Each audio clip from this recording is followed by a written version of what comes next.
Hi hello welcome to ones. So നമ്മൾ discuss ചെയ്യാൻ പോകുന്നത് ഷുവർ ഷോർട്ട് ക്വസ്റ്റ്യൻസ് ആണ്. അതായത് S3 2024 സ്കീമിൽ ഇലക്ട്രിക്കൽ ആൻഡ് ഇലക്ട്രോണിക്സ് ബ്രാഞ്ചിൽ വരുന്ന നെറ്റ്വർക്ക് തിയറി എന്ന് പറയുന്ന സബ്ജക്റ്റിലെ മൊഡ്യൂൾ 2 എന്ന് ചോദിക്കാൻ ഏറ്റവും ചാൻസസ് ഉള്ള അല്ലെങ്കിൽ ഏതൊക്കെ ടൈപ്പ് ഓഫ് ക്വസ്റ്റ്യൻസ് ആണ് ഈ ഒരു പർട്ടിക്കുലർ മൊഡ്യൂളിൽ നിന്ന് നമ്മൾ എക്സ്പെക്ട് ചെയ്യുന്നത്, അതാണ് ഷുവർ ഷോർട്ട് ക്വസ്റ്റ്യൻസ് എന്ന് പറയുന്ന സീരീസിൽ നമ്മൾ ഇൻക്ലൂഡ് ചെയ്തിരിക്കുന്നത്. അപ്പോൾ തൊട്ട് മുമ്പത്തെ സെഷനിൽ നമ്മൾ മൊഡ്യൂൾ 1ന്റെ ടൈപ്പ് ഓഫ് ക്വസ്റ്റ്യൻസ് ഡീറ്റെയിൽ ആയിട്ട് ഡിസ്കസ് ചെയ്തിട്ടുണ്ട്. അപ്പോൾ ഇതിൽ മൊഡ്യൂൾ 2ൽ വരുന്ന കാര്യങ്ങളാണ് ജസ്റ്റ് ഒരു റിവിഷൻ അല്ലെങ്കിൽ ഒരു ക്വസ്റ്റ്യൻ ടൈപ്സ് മാത്രമാണ് നമ്മൾ ഡിസ്കസ് ചെയ്യുന്നത്. നമ്മൾ കാര്യമായിട്ട് ആൻസേഴ്സ് എങ്ങനെയാണ് വരുന്നത് നമ്മൾ എക്സ്പ്ലെയിൻ ചെയ്യുന്നില്ല. കാരണം ഓൾറെഡി ഈ ടൈപ്പ് ഓഫ് ക്വസ്റ്റ്യൻസ് എല്ലാം നമ്മൾ വൺസിന്റെ ഫുൾ കോഴ്സിൽ നമ്മൾ ഡിസ്കസ് ചെയ്തിട്ടുള്ളതാണ്. അപ്പോൾ നിങ്ങൾ ആപ്പ് പർച്ചേസ് ചെയ്ത് കഴിഞ്ഞാൽ നിങ്ങൾക്ക് ഈ കോഴ്സ് കംപ്ലീറ്റ് ആയിട്ട് നിങ്ങൾക്ക് കാണാൻ വേണ്ടി പറ്റും. സോ എക്സാം അടുത്ത് കഴിഞ്ഞു, ആ ലാസ്റ്റ് മിനിറ്റ് പ്രിപ്പറേഷനിൽ നമുക്ക് ഹെൽപ്ഫുൾ ആവുന്ന രീതിയിലാണ് നമ്മൾ അതിലെ കോഴ്സിലെ കണ്ടന്റ്സ് ഉള്ളത്. അങ്ങനെയാണ് അറേഞ്ച് ചെയ്തിരിക്കുന്നത്. പ്രോബ്ലം സെഷൻസും പ്രോബ്ലംസ് ഏതൊക്കെ ടൈപ്പാണ് ചോദിക്കുന്നത്, അപ്പൊ അത് ജസ്റ്റ് അത് ഏതൊക്കെ ടൈപ്സ് ആണ് നമ്മൾ ഫോക്കസ് ചെയ്യേണ്ടത് എന്ന് ജസ്റ്റ് ഒരു അവയർനെസ്സിന് വേണ്ടി നടത്തുന്ന ഒരു സെഷനാണിത്. അപ്പൊ നമ്മൾ ആൻസേഴ്സ് കാര്യമായിട്ട് എലബറേറ്റ് ചെയ്ത് പറയില്ല, പക്ഷെ മാക്സിമം ചെറിയ ടൈമിനുള്ളിൽ മാക്സിമം ക്വസ്റ്റ്യൻസ് കവർ ചെയ്യുന്ന രീതിയിൽ നമുക്ക് നോക്കാം. ഓക്കെ, സോ മൊഡ്യൂൾ 2 എന്ന് പറയുന്നത് ആക്ച്വലി 2 പാർട്ടായിട്ടാണ് മൊഡ്യൂൾ 2 കിടക്കുന്നത്. മൊഡ്യൂൾ 2ല് ഒരു പാർട്ടിൽ റെസണൻസും കാര്യങ്ങളൊക്കെ ആയിട്ടാണ് വരുന്നത്. സെക്കൻഡ് പാർട്ടിൽ പവർ ഇൻ 3 ഫേസ് സർക്യൂട്ട്. ഈ 2 പാർട്ടുകൾ സെപ്പറേറ്റ് ചെയ്യാൻ പറ്റിയ 2 പാർട്ടുകളായിട്ടാണ് മൊഡ്യൂൾ 2 കിടക്കുന്നത്. അപ്പോൾ നമ്മൾ ഇതിൻ്റെ അകത്ത് ഈക്വൽ ആയിട്ടുള്ള കോൺട്രിബ്യൂഷൻസിൽ ക്വസ്റ്റ്യൻസ് ഉണ്ടാവും എന്ന് നമ്മൾ ചിന്തിക്കേണ്ട. ചിലപ്പം റെസണൻസിന്റെ ഭാഗത്തുനിന്ന് കുറച്ചേ ഉണ്ടാവുള്ളൂ. പവർ ഇൻ 3 ഫേസ് എന്നായിരിക്കും കൂടുതൽ ക്വസ്റ്റ്യൻസ് ഉണ്ടാവുക. അപ്പൊ അങ്ങനെ നമുക്ക് ഒന്ന് പഠിച്ചു കഴിഞ്ഞാൽ മറ്റേന്ന് സ്കിപ്പ് ചെയ്യാം, അങ്ങനെയുള്ള ചിന്തയൊന്നും വേണ്ട. കാരണം എങ്ങനെയാണ് ക്വസ്റ്റ്യൻസ് ഇടുന്നത് നമുക്ക് പറയാൻ പറ്റില്ല. ചിലപ്പോൾ കൂടുതൽ ക്വസ്റ്റ്യൻസ് 3 ഫേസ് എന്ന് ചോദിക്കാം. ഓക്കെ, അപ്പോൾ എന്തായാലും രണ്ടും അറിഞ്ഞിരിക്കണം. പക്ഷെ എന്തൊക്കെ ക്വസ്റ്റ്യൻസ് ചോദിക്കും എന്നുള്ള കൃത്യമായിട്ട് നമുക്ക് ഡിഫൈൻ ചെയ്യാൻ പറ്റിയൊരു മൊഡ്യൂളാണ്. ഓക്കെ, സോ നമുക്ക് ക്വസ്റ്റ്യൻ ടൈപ്സിലേക്ക് പോകാം. അതിന് മുമ്പായിട്ട് സിലബസിന്റെ ജസ്റ്റ് റിവിഷൻ നിങ്ങൾക്ക് കണ്ടാൽ മനസ്സിലാവും. അതായത് ഇത് കംപ്ലീറ്റ് സിലബസ്, സെക്കൻഡ് മൊഡ്യൂളിന്റെ കംപ്ലീറ്റ് സിലബസിനെ 2 സെക്ഷൻ ആയിട്ട് നമുക്ക് മാറ്റാം. അതിൽ ഫസ്റ്റ് സെക്ഷൻ റെസണൻസിൽ മെയിൻ ആയിട്ട് വരുന്നത് സീരീസ് റെസണൻസ്, അതിന്റെ ടേംസ്, റെസണൻസ് ഫ്രീക്വൻസി, പിന്നെ ബാൻഡ് വിഡ്ത്ത്, ക്വാളിറ്റി ഫാക്ടർ, പിന്നെ കറണ്ടിന്റെ വേരിയേഷൻ, ഇമ്പിഡൻസിന്റെ വേരിയേഷൻ, ആ കാര്യങ്ങളൊക്കെ. പിന്നെ പാരലൽ റെസണൻസും പറഞ്ഞു വെച്ചിട്ടുണ്ട്. അതേപോലെ തന്നെ 3 ഫേസ് സർക്യൂട്ട്സ് അല്ലെങ്കിൽ പവർ ഇൻ 3 ഫേസ് സർക്യൂട്ട്സിൽ മെയിൻ ആയിട്ട് പവർ കാൽക്കുലേഷൻ 3 ഫേസ് സർക്യൂട്ടിൽ ഏതൊക്കെ കേസുകൾ, ബാലൻസ്ഡ് കേസ് വരുന്നുണ്ട്, അൺബാലൻസ്ഡ് കേസ് വരുന്നുണ്ട്, ബാലൻസ്ഡ് സ്റ്റാർ ഡെൽറ്റ ഉണ്ട്, അൺബാലൻസ്ഡ്, ശരിക്കും ബാലൻസ്ഡ് ലോഡ് എന്ന് പറഞ്ഞിട്ട് കൊടുത്തിട്ടുണ്ടെങ്കിലും കൂടുതൽ ക്വസ്റ്റ്യൻസും മെജോറിറ്റി ക്വസ്റ്റ്യൻസും അൺബാലൻസ്ഡ് ലോഡിനെ ബേസ് ചെയ്തിട്ടാണ് ചോദിക്കാറുള്ളത്. അൺബാലൻസ്ഡ് ലോഡിൽ തന്നെ ഡെൽറ്റ ലോഡ് ഉണ്ട്, പിന്നെ 4 വയർ സ്റ്റാർ ഉണ്ട്, 3 വയർ സ്റ്റാർ ഉണ്ട്. ഇത്രയും സംഭവങ്ങളുണ്ട് ഈ ഒരു മൊഡ്യൂളിൽ എന്ന് പറയുന്നത്. അപ്പോൾ തിയറി നിങ്ങൾ കോഴ്സ് കണ്ടിട്ടുള്ളവർക്ക് അറിയാം, കംപ്ലീറ്റ് തിയറി നമ്മൾ വളരെ ഡീറ്റെയിൽ ആയിട്ട് എല്ലാ കോർണേഴ്സും കവർ ചെയ്യുന്ന രീതിയിൽ നമ്മൾ ചെയ്തിട്ടുണ്ട്. ക്വസ്റ്റ്യൻസ് ഒക്കെ എല്ലാ ടൈപ്പ് ക്വസ്റ്റ്യൻസും 2-3 എക്സാമ്പിൾസ് വെച്ചിട്ട് നമ്മൾ എക്സ്പ്ലെയിൻ ചെയ്തിട്ടുണ്ട്. സോ അതുകൊണ്ടാണ് ഞാൻ പറയാൻ കാരണം എന്താണെന്ന് വെച്ച് കഴിഞ്ഞാൽ നമ്മൾ അത്രയും ബ്രീഫ് ആയിട്ട് മാത്രമേ ഈ സെഷൻസിലെ ക്വസ്റ്റ്യൻസ് നമ്മൾ ഡിസ്കസ് ചെയ്യുള്ളൂ. ഓക്കെ, അപ്പോൾ ക്വസ്റ്റ്യൻ ടൈപ്പ് നമ്മൾ മനസ്സിലാക്കുക. ആ ക്വസ്റ്റ്യന്റെ ഡീറ്റെയിൽഡ് സൊല്യൂഷൻ എങ്ങനെയാണ് വരുന്നതെന്ന് അറിയണമെങ്കിൽ നിങ്ങൾ എന്ത് ചെയ്യണം, ആ കോഴ്സ് പർച്ചേസ് ചെയ്തിട്ട് അതിൻ്റെ അകത്തുള്ള വീഡിയോസ് കണ്ടിട്ട് നിങ്ങൾ മനസ്സിലാക്കണം. ഓക്കെ, സോ റെസണൻസിൽ വരുന്ന ക്വസ്റ്റ്യൻസ് ഏതാണ്? സോ റെസണൻസിൽ പാർട്ട് 1 റെസണൻസ് എന്ന് പറയുന്ന ടൈപ്പിൽ വരുന്ന ക്വസ്റ്റ്യൻസ് ആക്ച്വലി ഒറ്റ ടൈപ്പ് ക്വസ്റ്റ്യൻസേ റെസണൻസിന്റെ അകത്ത് ചോദിച്ച് കണ്ടിട്ടുള്ളൂ. പ്രീവിയസ് ക്വസ്റ്റ്യൻസിലൊക്കെ നോക്കിക്കഴിഞ്ഞ് കഴിഞ്ഞാൽ മെയിൻ ആയിട്ട് സീരീസ് റെസണൻസിനെയാണ് അവർ കൂടുതൽ ഫോക്കസ് ചെയ്യുന്നത്. അതുകൊണ്ട് തന്നെ ഞാനിവിടെ സീരീസ് റെസണൻസ് മാത്രമേ ലിസ്റ്റ് ചെയ്തിട്ടുള്ളൂ. എന്ന് വിചാരിച്ച് പാരലൽ റെസണൻസ് ചോദിച്ചുകൂടാന്നില്ല, പക്ഷേ the probability is very less for parallel resonance. Series റെസണൻസിനെയാണ് കൂടുതൽ അവർ ഫോക്കസ് ചെയ്യാറ്. സീരീസ് റെസണൻസിൽ തന്നെ പിന്നെ മെയിൻ ആയിട്ട് അതിന്റെ കണ്ടീഷൻ, റെസണൻസ് സംഭവിക്കാനുള്ള കണ്ടീഷനും ഡെഫിനിഷൻസിനെയും ബേസ് ചെയ്തിട്ട് ക്വാളിറ്റി ഫാക്ടർ എന്താണ്, ബാൻഡ് വിഡ്ത്ത് എന്താണ്, റെസണൻസ് ഫ്രീക്വൻസി എന്താണ്, ആ കാര്യങ്ങളൊക്കെ ബേസ് ചെയ്തിട്ടാണ് ക്വസ്റ്റ്യൻസ് ഉണ്ടാവുക. കൂടാതെ അതിൻ്റെ അകത്ത് 2 പ്ലോട്ടുകൾ വരുന്നുണ്ട്. Variation of current versus frequency, variation of impedance versus frequency, കൂടാതെ അതുമായിട്ട് റിലേറ്റ് ചെയ്തിട്ടുള്ള പ്രോബ്ലംസ്. ഓക്കെ, അപ്പോൾ റെസണൻസിന്റെ ഭാഗത്ത് നമുക്ക് ചോദിക്കുന്ന ക്വസ്റ്റ്യൻസ് ഏതൊക്കെയാണെന്നുള്ളത് നമുക്ക് നോക്കാം. അതിൽ ഫസ്റ്റ് ഏറ്റവും കോമൺ ആയിട്ട് കണ്ടിട്ടുള്ള ക്വസ്റ്റ്യൻ എന്ന് പറഞ്ഞാൽ explain the condition for resonance in series RLC circuit. What is quality factor. അപ്പോൾ ശരിക്കും കണ്ടീഷൻ, ഈ റെസനൻസ് സംഭവിക്കാനുള്ള condition, series R L C സർക്യൂട്ടിൽ റെസനൻസ് സംഭവിക്കാനുള്ള കണ്ടീഷൻ എന്താണ്? ആ കണ്ടീഷൻ നമുക്കറിയാം. എന്താണ്? ഒരു series R L C circuit ഇങ്ങനെ തന്നു കഴിഞ്ഞാൽ അതിൻ്റെ അകത്ത് ആർ എൽ സി സീരീസ് ആയിട്ട് കണക്ട് ചെയ്തിട്ടുണ്ടാവും, അതിനെക്കുറിച്ച് ഒരു AC വോൾട്ടേജ് കണക്ട് ചെയ്തിട്ടുണ്ടാവും. റെസനൻസിൽ എന്താ സംഭവിക്കുന്നത്? ഈ സർക്യൂട്ടിലുള്ള വോൾട്ടേജും കറണ്ടും ഇൻ ഫേസിലായിരിക്കും ഉണ്ടാവുക. ഇൻ ഫേസിൽ എന്ന് പറഞ്ഞാൽ φ = 0 അല്ലെ? φ 0 ആവുന്ന സമയത്ത് പവർ ഫാക്ടർ എന്താവും? പവർ ഫാക്ടർ 1 ആവും. പിന്നെ എന്തൊക്കെയാ? യൂണിറ്റി പവർ ഫാക്ടർ എന്ന് പറയുന്നത് അതിനാണ്. ആ സമയത്ത് സർക്യൂട്ടിൽ എന്തായിരിക്കും? ഇൻഡക്റ്റീവ് റിയാക്ടൻസും കപ്പാസിറ്റീവ് റിയാക്ടൻസും ബാലൻസ്ഡ് ആവും. ആകെ ആര് മാത്രമേ ഉണ്ടാവുള്ളൂ? റെസിസ്റ്റൻസ് മാത്രമേ റിയാക്ടൻസ് ആയിട്ട് അല്ലെങ്കിൽ ഇംപിഡൻസ് ആയിട്ട് ഉണ്ടാവുള്ളൂ. അപ്പോൾ കറണ്ട് എന്തായിരിക്കും? മാക്സിമം കറണ്ട് ആയിരിക്കും അതിൽ കൂടെ പോകുന്നത്. അതുകൊണ്ട് തന്നെ മാക്സിമം പവർ ട്രാൻസ്ഫർ ചെയ്യപ്പെടുകയും ചെയ്യും. അപ്പോൾ ഈ കണ്ടീഷൻസ് ഒക്കെ സീരീസ് റെസണൻസിന്റെ കണ്ടീഷനാണ്. അപ്പോൾ സീരീസ് റെസണൻസ് എന്ന് പറഞ്ഞിട്ട് ചിലപ്പോൾ ക്വസ്റ്റ്യൻ തരില്ല. അപ്പോൾ ഇതിൽ actually explain the conditions of resonance in series RLC circuit എന്നാണ് ചോദിച്ചിരിക്കുന്നത്. അപ്പോൾ സീരീസ് ആർ എൽ സി സർക്യൂട്ടിൽ റെസണൻസ് സംഭവിക്കാനുള്ള കണ്ടീഷൻസ് ഇതൊക്കെയാണ്. ഈ കണ്ടീഷൻസ് ചിലപ്പോൾ തരും. If in a series R L C circuit the current is maximum, അന്നേരം നമ്മൾ മനസ്സിലാക്കിക്കോളാം the circuit is operating at resonant frequency. അതേപോലെ തന്നെ in the given series RLC circuit the voltage and currents are in phase. ഇങ്ങനെ തരാം. അപ്പോൾ നമ്മൾ മനസ്സിലാക്കിക്കോളാം, okay, that circuit is operating under the resonant frequency. അപ്പോൾ അങ്ങനെ ഡയറക്റ്റ് ആയിട്ട് this circuit is in resonance പറയില്ല. റെസണൻസ് സംഭവിക്കുമ്പോൾ ഉണ്ടാവുന്ന കണ്ടീഷൻസ് എന്താണോ അത് തരും. അപ്പോൾ നമ്മൾ മനസ്സിലാക്കി, ഇൻഡയറക്ട്ലി നമ്മൾ മനസ്സിലാക്കിക്കോളാം this circuit is undergoing resonance മനസ്സിലാക്കിക്കോളാം. ഓക്കെ, സോ ഇതൊക്കെയാണ് റെസണൻസിൽ സംഭവിക്കുന്ന കണ്ടീഷൻസ്. അപ്പോൾ റെസണൻസ് കുറച്ചും കൂടി ഡീറ്റെയിൽ ആയിട്ടാണ് ചോദിക്കുന്നതെങ്കിൽ നമ്മൾ എന്ത് ചെയ്യേണ്ടി വരും? അതിൻ്റെ അകത്ത് ടോട്ടൽ ഇംപിഡൻസ് എക്സ്പ്രഷൻ എഴുതേണ്ടി വരും. നിങ്ങൾക്കറിയാം ഇംപിഡൻസ് എന്താ വരിക? ഇൻഡക്ടറിന്റെ JXL-ഉം കപ്പാസിറ്ററിന്റെ -JXC. അപ്പോൾ ടോട്ടൽ ആയിട്ട് R + J × XL - XC വരും.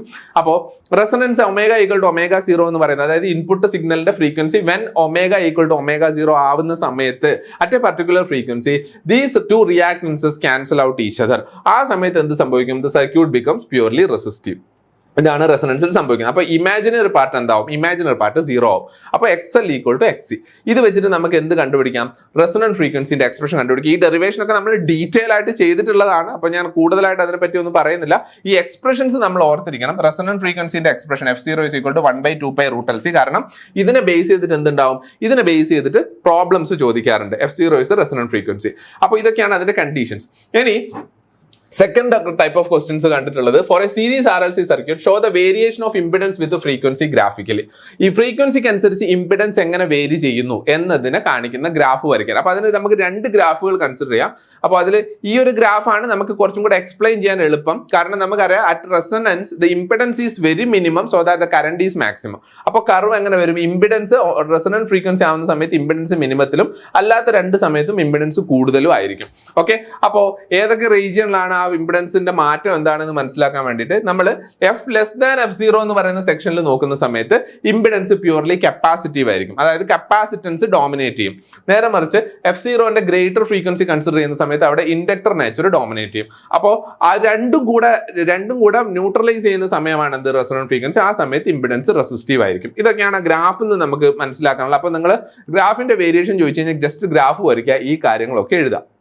ഓക്കെ, ഇനി വേറൊരു ഗ്രാഫും കൂടി ഉണ്ട്. നിങ്ങൾക്ക് ഈ ഗ്രാഫും കൺസിഡർ ചെയ്യാം. ഈ ഗ്രാഫും അതേ കാര്യങ്ങൾ തന്നെയാണ് പറയുന്നത്. അതായത് XL-ന്റെ വേരിയേഷൻ ഇവിടെയുണ്ട്, XC-യുടെ വേരിയേഷൻ ഇവിടെയുണ്ട്, കൂടാതെ ഇതാണ് എന്ത്? Resistive variation. അപ്പോൾ ഈ വേരിയേഷൻസും കൂടെ നമുക്ക് ഇൻക്ലൂഡ് ചെയ്തിട്ട് ഗ്രാഫ് വരയ്ക്കാം. ഈ പോയിന്റ്സ് ഒക്കെ പറയുന്നത് സെയിം കാര്യങ്ങൾ തന്നെയാണ്. F = റെസൊണന്റ് ഫ്രീക്വൻസി, ഇവിടെ F = FR എന്ന് എഴുതിയിരിക്കുന്നത്. അപ്പോൾ റെസൊണന്റ് ഫ്രീക്വൻസിക്ക് FR എന്നും F0 എന്നും പറഞ്ഞിട്ട് നമുക്ക് റെപ്രസെന്റ് ചെയ്യാം. അപ്പോൾ ഇത് ഞാൻ പറഞ്ഞു വരുന്നത് ഈ കാര്യങ്ങളൊക്കെ നമ്മൾ തിയറിയിൽ ഡീറ്റെയിൽ ആയിട്ട് പറഞ്ഞിട്ടുള്ളതാണ്. അപ്പോൾ ഇവിടെ ക്വസ്റ്റ്യൻസ് ചോദിച്ചു കഴിഞ്ഞാൽ ഈ കാര്യങ്ങളൊക്കെയാണ് നമ്മൾ എന്ത് ചെയ്യേണ്ടത്? മെൻഷൻ ചെയ്യേണ്ടത്. നെക്സ്റ്റ്, ഇത് ഞാൻ പറഞ്ഞു, നമ്മൾ ഇംപിഡൻസ് വേഴ്സസ് ഫ്രീക്വൻസി ചോദിക്കുന്ന സമയത്ത് ചിലപ്പം അവർ variation of current with frequency ചോദിച്ചേക്കാം.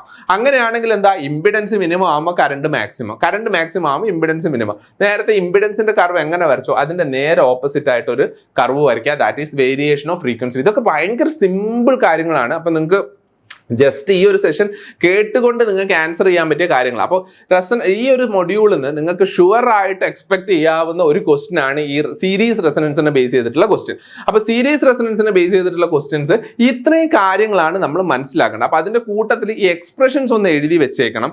എക്സ്പ്രഷനിൽ ടോട്ടൽ ഇംപിഡൻസിന്റെ എക്സ്പ്രഷൻ എങ്ങനെ എഴുതുന്നതെന്ന് ഞാൻ പറഞ്ഞു. കൂടാതെ കറണ്ട് എന്ന് പറയുന്ന വോൾട്ടേജ് ഡിവൈഡഡ് ബൈ ഇംപിഡൻസ് ആണ്. ടോട്ടൽ ഇംപിഡൻസ് നമ്മൾ ഇവിടെ എഴുതി വെച്ചിട്ടുണ്ട്. മാഗ്നിറ്റ്യൂഡ് ആണ് കൺസിഡർ ചെയ്യുന്നതെങ്കിൽ ഇങ്ങനെ വരും. അതെന്തുകൊണ്ടാണെന്ന് അറിയാലോ? ഇത് A + JB ആണ്. അതിന്റെ മാഗ്നിറ്റ്യൂഡ് √(A² + B² ആണ്. ഇനി ഇമ്പിഡൻസ് മിനിമം, ഇമ്പിഡൻസ് ഏറ്റവും മിനിമം ആണ് F = F0. അതുകൊണ്ട് ആ സമയത്ത് കറണ്ട് എന്തായിരിക്കും? കറണ്ട് എക്സും ഏറ്റവും മാക്സിമം ആയിരിക്കും. So that is the variation of current with frequency. ഇനി ഇത് തന്നെ നമുക്ക് പാരലൽ റെസൊണൻസിൽ ചോദിച്ച് കണ്ടിട്ടില്ല. പാരലൽ റെസൊണൻസിൽ ചോദിക്കുകയാണെങ്കിൽ എന്തായിരിക്കും? പാരലൽ റെസൊണൻസ് പ്രകാരം കറണ്ട് ഏറ്റവും മിനിമം ആയിരിക്കും, ഇമ്പിഡൻസ് ഏറ്റവും മാക്സിമം ആയിരിക്കും പാരലൽ റെസൊണൻസിന്. കാര്യങ്ങളും കർവൊക്കെ അതേപടി അങ്ങ് വരച്ച് വെച്ചാൽ മതി. നെക്സ്റ്റ് ഇതിൻ്റെ അകത്ത് വരുന്നത് ഞാൻ പറഞ്ഞു നേരത്തെ, റെസൊണൻസ് പറയുന്ന സമയത്ത് അതുമായിട്ട് റിലേറ്റ് ചെയ്തിട്ടുള്ള ക്വാളിറ്റി ഫാക്ടർ എന്താണെന്ന് ചോദിച്ചിട്ടുണ്ട്. അതേപോലെ തന്നെ ഒരാളാണ് ബാൻഡ് വിഡ്ത്ത്. അപ്പോൾ ബാൻഡ് വിഡ്ത്ത് എങ്ങനെ മെൻഷൻ ചെയ്യാന്ന് വെച്ച് കഴിഞ്ഞാൽ, നമ്മളിപ്പോൾ കറണ്ടിന്റെ വേരിയേഷൻ ഫ്രീക്വൻസിക്ക് അനുസരിച്ച് കറണ്ടിന്റെ വേരിയേഷൻ വരച്ച് കഴിഞ്ഞാൽ നിങ്ങൾക്ക് കാണാം കറണ്ട് ആദ്യം ഏറ്റവും 0 ആയിരിക്കും, പിന്നെ മാക്സിമം ആവും, റെസൊണൻസ് ഫ്രീക്വൻസിയിൽ മാക്സിമം ആവും, പിന്നെ കുറഞ്ഞു പോകും. അപ്പോൾ ഒരു പർട്ടിക്കുലർ റേഞ്ച് ഓഫ് ഫ്രീക്വൻസി നമ്മൾ കൺസിഡർ ചെയ്യും. കറണ്ടിന്റെ വാല്യൂ മാക്സിമത്തിൽ നിന്ന് 70% ആവുന്നത് വരെയുള്ള ഒരു ടോളറൻസ് നമ്മൾ അഡ്ജസ്റ്റ് ചെയ്യും. ആ റേഞ്ച് ഓഫ് ഫ്രീക്വൻസിനെയാണ് നമ്മൾ എന്ത് പറയുന്നത്? Bandwidth. That is ω2 minus ω1. ബാൻഡ്വിഡ്ത്തിന്റെ ഡെഫിനിഷൻസ് ഇവിടെ ഉണ്ട്. It is the range of frequencies over which the magnitude of the current is equal to or greater than 0.707 of the current at the resonance. 0.707 എന്ന് പറയുന്നത് മാക്സിമത്തിന്റെ 70%. Maximum കറണ്ടിന്റെ 70% വരെ കുറയാം. 70%ന്റെ മുകളിൽ current ഉണ്ടെങ്കിൽ ആ റേഞ്ച് ഓഫ് ഫ്രീക്വൻസീസിനെയാണ് നമ്മൾ എന്ത് പറയുന്നത്? ബാൻഡ് വിഡ്ത്ത് എന്ന് പറയുന്നത്. അപ്പോൾ പവറിന്റെ ടേംസിൽ പറയുകയാണെങ്കിൽ ഇത് കറണ്ട് ആണ് അല്ലേ? ഇതിനെ പവറിലേക്ക് കൺവേർട്ട് ചെയ്യുന്ന സമയത്ത് actually this is half power frequencies.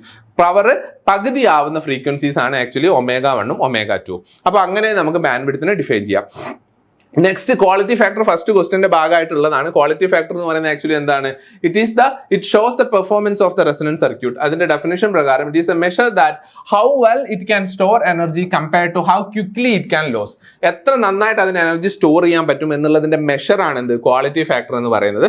Also it measure the selectivity or sharpness of the series resonance circuit. ആ കർവിന്റെ ഷാർപ്നെസ് ഇൻഡിക്കേറ്റ് ചെയ്യുന്നത് ക്വാളിറ്റി ഫാക്ടർ വെച്ചിട്ടാണ്. ഇനി ക്വാളിറ്റി ഫാക്ടറിന്റെ ഡെഫിനിഷൻസ് ഇവിടെ ഉണ്ട്. ഒന്നുകിൽ നിങ്ങൾക്ക് ഇൻഡക്ടറിന്റെ കപ്പാസിറ്ററിന് അക്രോസ് ഉള്ള voltage divided by voltage at the resonance, ഇതാണ് അതിന്റെ എക്സ്പ്രഷൻ എന്ന് പറയുന്നത്. അപ്പൊ അതിനെ നമ്മൾ ഡീറ്റെയിൽ ആയിട്ട് സബ്സ്റ്റിറ്റ്യൂട്ട് ചെയ്യുന്ന സമയത്ത് ഇൻഡക്ടറിന് അക്രോസ് ഉള്ള വോൾട്ടേജും പിന്നെ ടോട്ടൽ വോൾട്ടേജ് നമ്മൾ റേഷ്യോ എടുക്കുന്ന സമയത്ത് നിങ്ങൾക്ക് ക്വാളിറ്റി ഫാക്ടറിന്റെ എക്സ്പ്രഷൻ കിട്ടുക എങ്ങനെയാണ്. കൂടാതെ ക്വാളിറ്റി ഫാക്ടർ കണ്ടുപിടിക്കാൻ യൂണിവേഴ്സൽ ആയിട്ട് നമ്മൾ പ്രോബ്ലംസിൽ യൂസ് ചെയ്യുന്ന ഫോർമുല ഇതാണ്. ഈ ഫോർമുല നമ്മൾ ഓർമ്മയിൽ ഉണ്ടാവണം. 1/r × √L/C and bandwidth can be found out using resonant frequency and quality factor by the relation bandwidth is equal to F0/Q0. ഇനിയാണ് മെയിൻ ക്വസ്റ്റ്യനിലേക്ക് വരുന്നത്. അതായത് നേരത്തെയൊക്കെ പറഞ്ഞത് ആക്ച്വലി ഒരു ഷോർട്ട് ആൻസർ ടൈപ്പിൽ ചോദിക്കുന്ന 3 മാർക്കിന്റെ ക്വസ്റ്റ്യൻസ് ആയിട്ട് ചോദിക്കാവുന്ന സെക്ഷൻസ് ആണ്. ആക്ച്വലി എസ്എ ടൈപ്പിൽ ഈ ഭാഗത്ത് നിന്ന് ചോദിക്കുന്ന ക്വസ്റ്റ്യൻ ഇതുപോലെ ആയിരിക്കും. അതായത് ഒരു പർട്ടിക്കുലർ സർക്യൂട്ട് ക്വസ്റ്റ്യൻ നിങ്ങൾ വായിച്ചു നോക്കുക.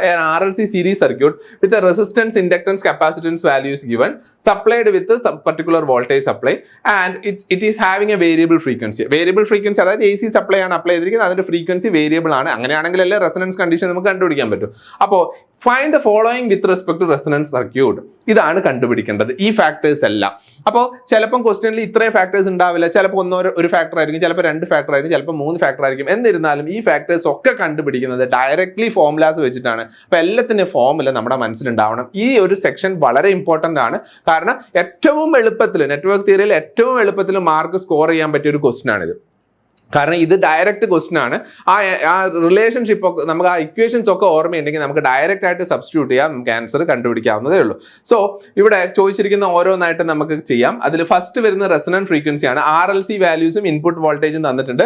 റെസൊണന്റ് ഫ്രീക്വൻസി എന്ന് പറയുന്നത് ഞാൻ ആദ്യം പറഞ്ഞു 1/2π√LC. എല്ലിന്റെ വാല്യൂ അറിയാം, സിന്റെ വാല്യൂ അറിയാം, ജസ്റ്റ് സബ്സ്റ്റിറ്റ്യൂട്ട് ചെയ്യുക, then you will get a particular frequency, that is resonant frequency. Next current കാണണമെങ്കിൽ what is current? Maximum current ആണ് അവർ ഉദ്ദേശിക്കുന്നത്. അതായത് റെസൊണൻസ് സംഭവിക്കുന്ന സമയത്ത് നമുക്കറിയാം ഇമ്പിഡൻസ് മിനിമം ആയിരിക്കും, കറണ്ട് മാക്സിമം ആയിരിക്കും. അപ്പോൾ ഇമ്പിഡൻസ് മിനിമം ആയിരിക്കണം എന്ന് പറഞ്ഞാൽ ആ ഇമ്പിഡൻസ് എന്തായിരിക്കും? ജസ്റ്റ് റെസിസ്റ്റീവ് ആയിരിക്കും അല്ലെ. So the maximum current is equal to V/R. Resistance മാത്രമേ ഇമ്പിഡൻസ് ആയിട്ട് ഉണ്ടാവുള്ളൂ. അപ്പൊ ആദ്യം റെസൊണന്റ് ഫ്രീക്വൻസിയുടെ എക്സ്പ്രഷൻ ഉറപ്പിക്കുക, അത് കഴിഞ്ഞ് മാക്സിമം കറണ്ട് ജസ്റ്റ് സബ്സ്റ്റിറ്റ്യൂട്ട് ചെയ്യാനേ ഉള്ളൂ. ഇനി പവർ ആവുന്ന സമയത്തോ മാക്സിമം പവർ എന്ന് പറയുന്നത് I0 ആണ് നമ്മളെ കറണ്ട് എങ്കിൽ I0² × R. റെസിസ്റ്റൻസിൽ മാത്രമാണ് എന്തുണ്ടാവുക? നമുക്ക് പവർ ഡിസിപ്പേറ്റ് ചെയ്യുക. So that is the power expression. Next power factor എന്ന് പറഞ്ഞാൽ റെസൊണൻസ് സംഭവിക്കുന്ന സമയത്ത് φ = 0, cos φ = 1, ദോ പവർ ഫാക്ടർ = 1. കേട്ടോ, പട്ട എന്ന് പറഞ്ഞിട്ട് നമുക്ക് ആൻസർ എഴുതി പോകാൻ പറ്റും. ഇതിൽ ഏതെങ്കിലും ഒരു കണ്ടീഷൻസ് ചിലപ്പോൾ തന്നിട്ട് നമ്മളോട് ബാക്കിയുള്ള വാല്യൂസ് കണ്ടുപിടിക്കാൻ പറയും. അപ്പോൾ ഈ കണ്ടീഷൻസ് തരുമ്പോൾ നമുക്ക് മനസ്സിലാക്കാൻ പറ്റണം എന്ത്? The circuit is at resonance. Okay, so next one voltage across RLC. അപ്പൊ നമുക്ക് ഇപ്പൊ കറണ്ട് അറിയാം, അതിൽ കൂടെ പോകുന്ന കറണ്ട് അറിയാം, ഓരോന്നിന്റെയും ഇമ്പിഡൻസും അറിയാം. അങ്ങനെയാണെങ്കിൽ പിന്നെ അതിന് അക്രോസ് ഉള്ള വോൾട്ടേജ് കാണാൻ എന്താ പാട്? റെസിസ്റ്റൻസ് അക്രോസ് ഉള്ള വോൾട്ടേജ് കാണണമെങ്കിൽ the current I0 into resistance value. ഇൻഡക്ടറിന് അക്രോസ് ഉള്ള വോൾട്ടേജ് കാണണമെങ്കിൽ ദ കറണ്ട് I0 ഇൻറ്റു ഇൻഡക്ടറിന്റെ റിയാക്ടൻസ്. ഇൻഡക്ടറിന്റെ റിയാക്ടൻസ് എന്താ? JXL. JXL എന്ന് പറയുന്നത് JωL. ഒമേഗ എന്ന് പറയുന്നത് 2πf ഇൻറ്റു L. സോ അതാണ് ഇവിടെ ചെയ്തിരിക്കുന്നത്. അതേപോലെ V0 എന്ന് പറയുന്നത് ഇത് കപ്പാസിറ്ററിന്റെ റിയാക്ടൻസ് ഇൻറ്റു അതിൽ കൂടെ പോകുന്ന കറണ്ട്. സോ ഇത് വെച്ചിട്ട് നമുക്ക് എന്ത് ചെയ്യാം? ഓരോ കമ്പോണൻസിന് അക്രോസ് ഉള്ള വോൾട്ടേജ് ഇവാലുവേറ്റ് ചെയ്യാൻ വേണ്ടി പറ്റും. Next quality factor. ഞാൻ നേരത്തെ പറഞ്ഞ relation, quality factor is equal to 1/R into root of L/C. R അറിയാം, L അറിയാം, C അറിയാം. So directly substitute it and find the value of quality factor. ഇനി half power points. Half power points ഞാൻ പറഞ്ഞു എന്താണ്? Band width calculate ചെയ്യാൻ ഉപയോഗിക്കുന്ന രണ്ട് ഫ്രീക്വൻസീസ് ആണ് ഹാഫ് പവർ പോയിന്റ്സ്. അതിന്റെ ഡയറക്റ്റ് റിലേഷൻ ഉണ്ട്. ഇതാണ് അതിന്റെ ഫോർമുല എന്ന് പറയുന്നത്. ഇതും നമ്മൾ തിയറി ഡിസ്കസ് ചെയ്യുന്ന സമയത്ത് കണ്ടുപിടിച്ചിട്ടുള്ള റിലേഷൻസ് ആണ്. So these equations R important and ഇതിന്റെ അകത്ത് നമുക്ക് കോംപ്ലിക്കേറ്റഡ് ആയിട്ടുള്ള ഒന്നുമില്ല, എല്ലാം ഡയറക്റ്റ് സബ്സ്റ്റിറ്റ്യൂട്ട് ചെയ്യാനുള്ളതേ ഉള്ളൂ. നിങ്ങൾക്ക് കണ്ടാൽ അറിയാം ഇത് ഹാഫ് പവർ പോയിന്റ്സ് എന്ന് പറയുന്നത് എങ്ങനെയായിരിക്കും? നമ്മുടെ ഗ്രാഫ് എടുത്ത് നോക്കിക്കഴിഞ്ഞാൽ, ഇങ്ങനെ റെസൊണന്റ് പീക്ക് എടുത്ത് നോക്കിക്കഴിഞ്ഞാൽ അതിന്റെ ഈ പർട്ടിക്കുലർ ഫ്രീക്വൻസിയും ഈ പർട്ടിക്കുലർ ഫ്രീക്വൻസിയും തമ്മിലുള്ള ഡിഫറൻസ് ആണെന്ത്, അല്ലെങ്കിൽ ഈ രണ്ട് ഫ്രീക്വൻസീസിനാണ് എന്ത് പറയുന്നത്? ഹാഫ് പവർ ഫ്രീക്വൻസീസ് എന്ന് പറയുന്നത്. ആ ഫ്രീക്വൻസിയിൽ എന്തായിരിക്കും കറണ്ട്? മാക്സിമം കറണ്ടിന്റെ 70% ആയിരിക്കും കറണ്ടിന്റെ വാല്യൂ എന്നുള്ളത് നമുക്ക് മനസ്സിലാക്കാൻ പറ്റും. കൂടാതെ ഈ രണ്ട് ഫ്രീക്വൻസീസും റെസൊണന്റ് ഫ്രീക്വൻസിന്റെ രണ്ട് സൈഡിലായിട്ടായിരിക്കും ഉണ്ടാവും. അപ്പൊ നിങ്ങൾ ഇവിടെ തന്നെ നോക്കിക്കഴിഞ്ഞാൽ നമ്മൾ ഇതിന്റെ അകത്ത് ഇവാലുവേറ്റ് ചെയ്ത റെസൊണന്റ് ഫ്രീക്വൻസി 56.3 ആണ്. ഹാഫ് പവർ പോയിന്റ് ഒരു ഫ്രീക്വൻസി എന്ന് പറയുന്നുണ്ടോ റെസൊണന്റ് ഫ്രീക്വൻസിനേക്കാൾ ചെറുത് 52.32. അതേപോലെ തന്നെ ഹാഫ് പവർ ഫ്രീക്വൻസിയുടെ നെക്സ്റ്റ് ഹാഫ് പവർ ഫ്രീക്വൻസി എന്ന് പറയുന്നത് റെസൊണന്റ് ഫ്രീക്വൻസിന്റെ അപ്പുറം 60.3. അപ്പൊ ഇങ്ങനെ നമുക്ക് എന്ത് ചെയ്യാൻ പറ്റും? ജസ്റ്റ് ഫോർമുലാസ് വെച്ചിട്ട്, ഈ ഫോർമുലാസ് ഒരു കാരണവശാലും മറക്കരുത്, റെസൊണൻസുമായിട്ട് റിലേറ്റ് ചെയ്തിട്ടുള്ള ഒരു ഫോർമുലാസ് മറക്കരുത്. കാരണം അത് നമുക്ക് ഡയറക്ട്ലി മാർക്ക് സ്കോർ ചെയ്യാൻ പറ്റിയ ഒരു സെക്ഷനാണ്. നെക്സ്റ്റ് ഒരു ക്വസ്റ്റ്യൻ കൂടെ നമുക്ക് നോക്കാം ഇതേ ഭാഗത്ത്. Coil of 2 ohm in resistance and 0.01 Henry inductance is connected in series with a capacitor. അപ്പോൾ റെസിസ്റ്റൻസ് ആയി, ഇൻഡക്ടർ ആയി, കപ്പാസിറ്റർ ആയി, അക്രോസ് വോൾട്ടേജ് തന്നിട്ടുണ്ട്. What must be the capacitance in order that maximum current occurs at a frequency of 50 Hz? കണ്ടോ, ഇതിന്റെ അകത്ത് resonance എന്ന് പറഞ്ഞിട്ടില്ല, പക്ഷെ maximum current occurs at a frequency of 50 Hz. അപ്പോൾ എന്ത് മനസ്സിലാക്കണം? 50 Hz ആണ് എന്ത്? റെസൊണന്റ് ഫ്രീക്വൻസി എന്ന് മനസ്സിലാക്കണം. Find also the current and the voltage across the capacitor.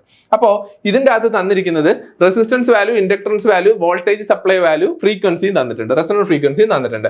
അപ്പൊ അതിന്റെ അകത്ത് നിന്ന് നമുക്ക് കപ്പാസിറ്റൻസ് വാല്യൂ തന്നിട്ടില്ല. അപ്പൊ റെസൊണന്റ് ഫ്രീക്വൻസി അറിയാം, റെസൊണന്റ് ഫ്രീക്വൻസിയുടെ എക്സ്പ്രഷൻ അറിയാം, ഇൻഡക്ടറിന്റെ വാല്യൂ അറിയാമെങ്കിൽ using this relation U can find the capacitance value. Capacitance value കിട്ടി. ഇനി കറണ്ട് കണ്ടുപിടിക്കാം, മാക്സിമം കറണ്ട് കണ്ടുപിടിക്കാൻ എന്ത് ചെയ്താൽ മതി? Voltage divided by resistance. Voltage എത്ര? 200 ആണെന്ന് പറഞ്ഞിട്ടുണ്ട്, റെസിസ്റ്റൻസ് 2 ആണെന്ന് പറഞ്ഞിട്ടുണ്ട്. So this is the maximum current. അതും കിട്ടി. ഇനി വോൾട്ടേജ് അക്രോസ് ദ കപ്പാസിറ്റർ എന്ന് പറയുന്നത് ഈ കറണ്ട് ഇൻറ്റു കപ്പാസിറ്റർ ഓഫർ ചെയ്യുന്ന റിയാക്ടൻസ്. കപ്പാസിറ്റർ ഓഫർ ചെയ്യുന്ന റിയാക്ടൻസ് എന്ന് പറയുന്നത് എന്താ? 1/ωc ആണ്. ഒമേഗ എന്ന് പറയുന്നത് 2πf. എഫിന് എന്ത് വാല്യൂ സബ്സ്റ്റിറ്റ്യൂട്ട് ചെയ്യണം? റെസൊണൻസ് വാല്യൂടെ റെസൊണന്റ് ഫ്രീക്വൻസി സബ്സ്റ്റിറ്റ്യൂട്ട് ചെയ്യണം. അപ്പൊ അത് സബ്സ്റ്റിറ്റ്യൂട്ട് ചെയ്യുന്ന സമയത്ത് U will get the voltage across the capacitor. കണ്ടോ, അപ്പൊ ഈ തരത്തിലുള്ള ക്വസ്റ്റ്യൻസ് മാത്രമേ ഈ ഭാഗത്ത് നിന്ന് നമുക്ക് കാര്യമായിട്ട് ചിന്തിക്കാനുള്ളൂ. സോ വൺസ് നമ്മൾ ആ ഇക്വേഷൻസ് ഒക്കെ നമ്മുടെ മനസ്സിലുണ്ടെങ്കിൽ നമുക്ക് ഈ ഭാഗത്തു നിന്നുള്ള ക്വസ്റ്റ്യൻസ് സുഖസുന്ദരമായിട്ട് ആൻസർ ചെയ്യാൻ പറ്റും. ഇനി നമ്മൾ ഡിസ്കസ് ചെയ്യുന്നത് രണ്ടാമത്തെ സിലബസിലെ ആ സെക്കൻഡ് മൊഡ്യൂളിൽ വരുന്ന രണ്ടാമത്തെ സെക്ഷൻ, അതായത് പവർ ഇൻ 3-phase സർക്യൂട്ട് എന്ന് പറയുന്ന സെക്ഷനാണ്. ആ സർക്യൂട്ടില് പിന്നെ രണ്ട് ടൈപ്പിലാണ് നമ്മുടെ ലോഡ് കിടക്കുന്നത്. അതായത് 3-phase സർക്യൂട്ട് എന്ന് പറഞ്ഞാൽ നമുക്കറിയാം 3-phase ആയിട്ടുള്ള ലോഡ് കണക്ഷൻസ് ആണ് നമ്മൾ ഡിസ്കസ് ചെയ്യുന്നത് ഇവിടെ. അതിൽ രണ്ട് ലോഡുകളുണ്ട്, ബാലൻസ്ഡ് ലോഡും അൺബാലൻസ്ഡ് ലോഡും. അപ്പൊ ഇത് ചിലപ്പം ഫ്രഷ് ആയിട്ട് കേൾക്കുന്ന ഒരാൾക്ക് എന്താണ് എന്നുള്ളൊരു ഭയങ്കര കൺഫ്യൂഷൻ ഉണ്ടാവും. അപ്പോൾ ഇതിന്റെ ഈ ഒരു 3-phase സർക്യൂട്ടിന്റെ വളരെ ഡീറ്റെയിൽ ആയിട്ട് ബേസിക്കല് 3-phase സപ്ലൈ പ്രൊഡ്യൂസ് ചെയ്യുന്നത് മുതൽ അത്രയും ഫണ്ടമെന്റൽസ് നമ്മൾ തിയറി എടുത്തിട്ടുള്ളതാണ്. അതായത് 3-phase സപ്ലൈ എങ്ങനെ കൊടുക്കുന്നു, ഏതൊക്കെ വോൾട്ടേജസ് ആണ് വരുന്നത്, എന്താണ് ലീഡ്, ലാഗ്, എങ്ങനെയാണ് ഫേസർ വരയ്ക്കുന്നത്, എന്താണ് ലൈൻ കറണ്ട്, എന്താണ് phase current, face voltage, line voltage, ഈ കാര്യങ്ങളൊക്കെ നമ്മൾ അവിടെ ഡിസ്കസ് ചെയ്തിട്ടുണ്ട്. അപ്പോൾ ആ ടേംസ് നിങ്ങൾക്ക് ഫെമിലിയർ ആവണമെങ്കിൽ നിങ്ങൾ ആ സെഷൻ കാണണം, ഇതിന്റെ തിയറി സെഷൻ കാണണം. ആ തിയറി സെഷനിൽ നമ്മൾ കൃത്യമായിട്ട് കൃത്യമായിട്ട് കാറ്റഗറൈസ് ചെയ്തിട്ടാണ് നമ്മൾ ഓരോ കാര്യങ്ങൾ ഡിസ്കസ് ചെയ്തിട്ടുള്ളത്. അപ്പോൾ അതിൻ്റെ അകത്ത് നമുക്ക് കൂടുതൽ ഐഡിയ കിട്ടും. അപ്പോൾ കിട്ടാൻ വേണ്ടിയിട്ട് എന്താ ചെയ്യേണ്ടതെന്ന് ഞാൻ പറഞ്ഞിട്ടുണ്ട്. നമ്മളെ വൺസ് ആപ്പിൽ ഫുൾ കോഴ്സ് അവൈലബിൾ ആണ്. നിങ്ങളത് പർച്ചേസ് ചെയ്ത് കഴിഞ്ഞാൽ ഏറ്റവും മിനിമം പ്രൈസിൽ നിങ്ങൾക്ക് ഇപ്പോൾ പർച്ചേസ് ചെയ്യാൻ പറ്റും. അത് ചെയ്ത് കഴിഞ്ഞാൽ നിങ്ങൾക്ക് എന്ത് കിട്ടും? ഇതിന്റെ കംപ്ലീറ്റ് ഐഡിയാസ് കിട്ടും. അപ്പോൾ ഇതിൻ്റെ അകത്ത് എന്തൊക്കെ ചോദിക്കും എന്നുള്ളത് ഞാനിപ്പോൾ പറഞ്ഞുതരാം. അതായത് മെയിൻ ആയിട്ട് 2 ടൈപ്പ് ലോഡാണ് ഉള്ളത്. 3 ഫേസ് ലോഡ് എന്ന് പറഞ്ഞ് ഉദ്ദേശിക്കുന്നത് നമ്മളെ ലോഡ് 3 ഫേസ് ആയിരിക്കും. 3 ഇമ്പിഡൻസുകൾ സ്റ്റാർ അല്ലെങ്കിൽ ഡെൽറ്റ എന്ന് പറയുന്ന കോൺഫിഗറേഷനിൽ കണക്റ്റഡ് ആയിരിക്കും. അതിൽ ബാലൻസ്ഡ് ലോഡും വരാം, അൺബാലൻസ്ഡ് ലോഡും വരാം. ബാലൻസ്ഡ് ലോഡ് എന്ന് പറഞ്ഞു കഴിഞ്ഞാൽ 3 ഫേസിൽ കണക്ട് ചെയ്യുന്ന ലോഡിന്റെ എല്ലാ ബ്രാഞ്ചിലെയും ഇമ്പിഡൻസ് സെയിം ആണെങ്കിൽ അതിനെയാണ് നമ്മൾ ബാലൻസ്ഡ് ലോഡ് എന്ന് പറയാം. അവിടെ ലോഡ് സെയിം ആവുന്ന സമയത്ത് ഓട്ടോമാറ്റിക്കലി വോൾട്ടേജ് സെയിം ആവും, കറണ്ട് സെയിം ആവും. പക്ഷെ അവർ തമ്മിൽ ഫേസ് ആംഗിൾസ് ഉണ്ടാവും, പക്ഷെ മാഗ്നിറ്റ്യൂഡ്സ് സെയിം ആയിരിക്കും. പിന്നെ എന്താണ് ബാലൻസ്ഡ് കണ്ടീഷൻ? എന്താണ്? മാഗ്നിറ്റ്യൂഡ്സ് സെയിം ആവുകയും അവർ തമ്മിലുള്ള ഫേസ് ആംഗിൾസ് 120 ഡിഗ്രി ഷിഫ്റ്റിൽ വരികയും ചെയ്ത് കഴിഞ്ഞാൽ അതിനെയാണ് നമ്മൾ ബാലൻസ്ഡ് കണ്ടീഷൻ എന്ന് പറയുന്നത്.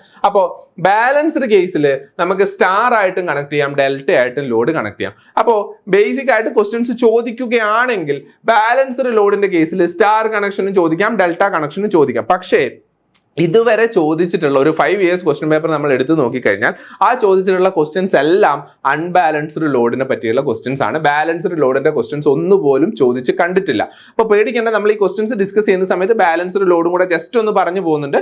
അപ്പോൾ അഥവാ ചോദിച്ചു കഴിഞ്ഞാൽ നിങ്ങൾക്ക് അത് ഇവാലുവേറ്റ് ചെയ്യാൻ ഒരു പണിയും ഉണ്ടാവില്ല. അപ്പോൾ മെയിൻ ആയിട്ട് നമ്മൾ ഫോക്കസ് ചെയ്യേണ്ടത് അൺബാലൻസ്ഡ് ലോഡാണ്.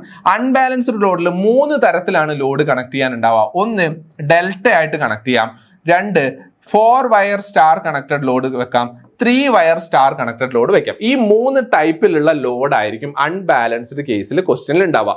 ഇത് നമുക്ക് ക്വസ്റ്റ്യൻ വായിക്കുമ്പോൾ തന്നെ മനസ്സിലാവും. അതിൻ്റെ അകത്ത് അവർ സ്പെസിഫൈ ചെയ്തിട്ടുണ്ടാവും.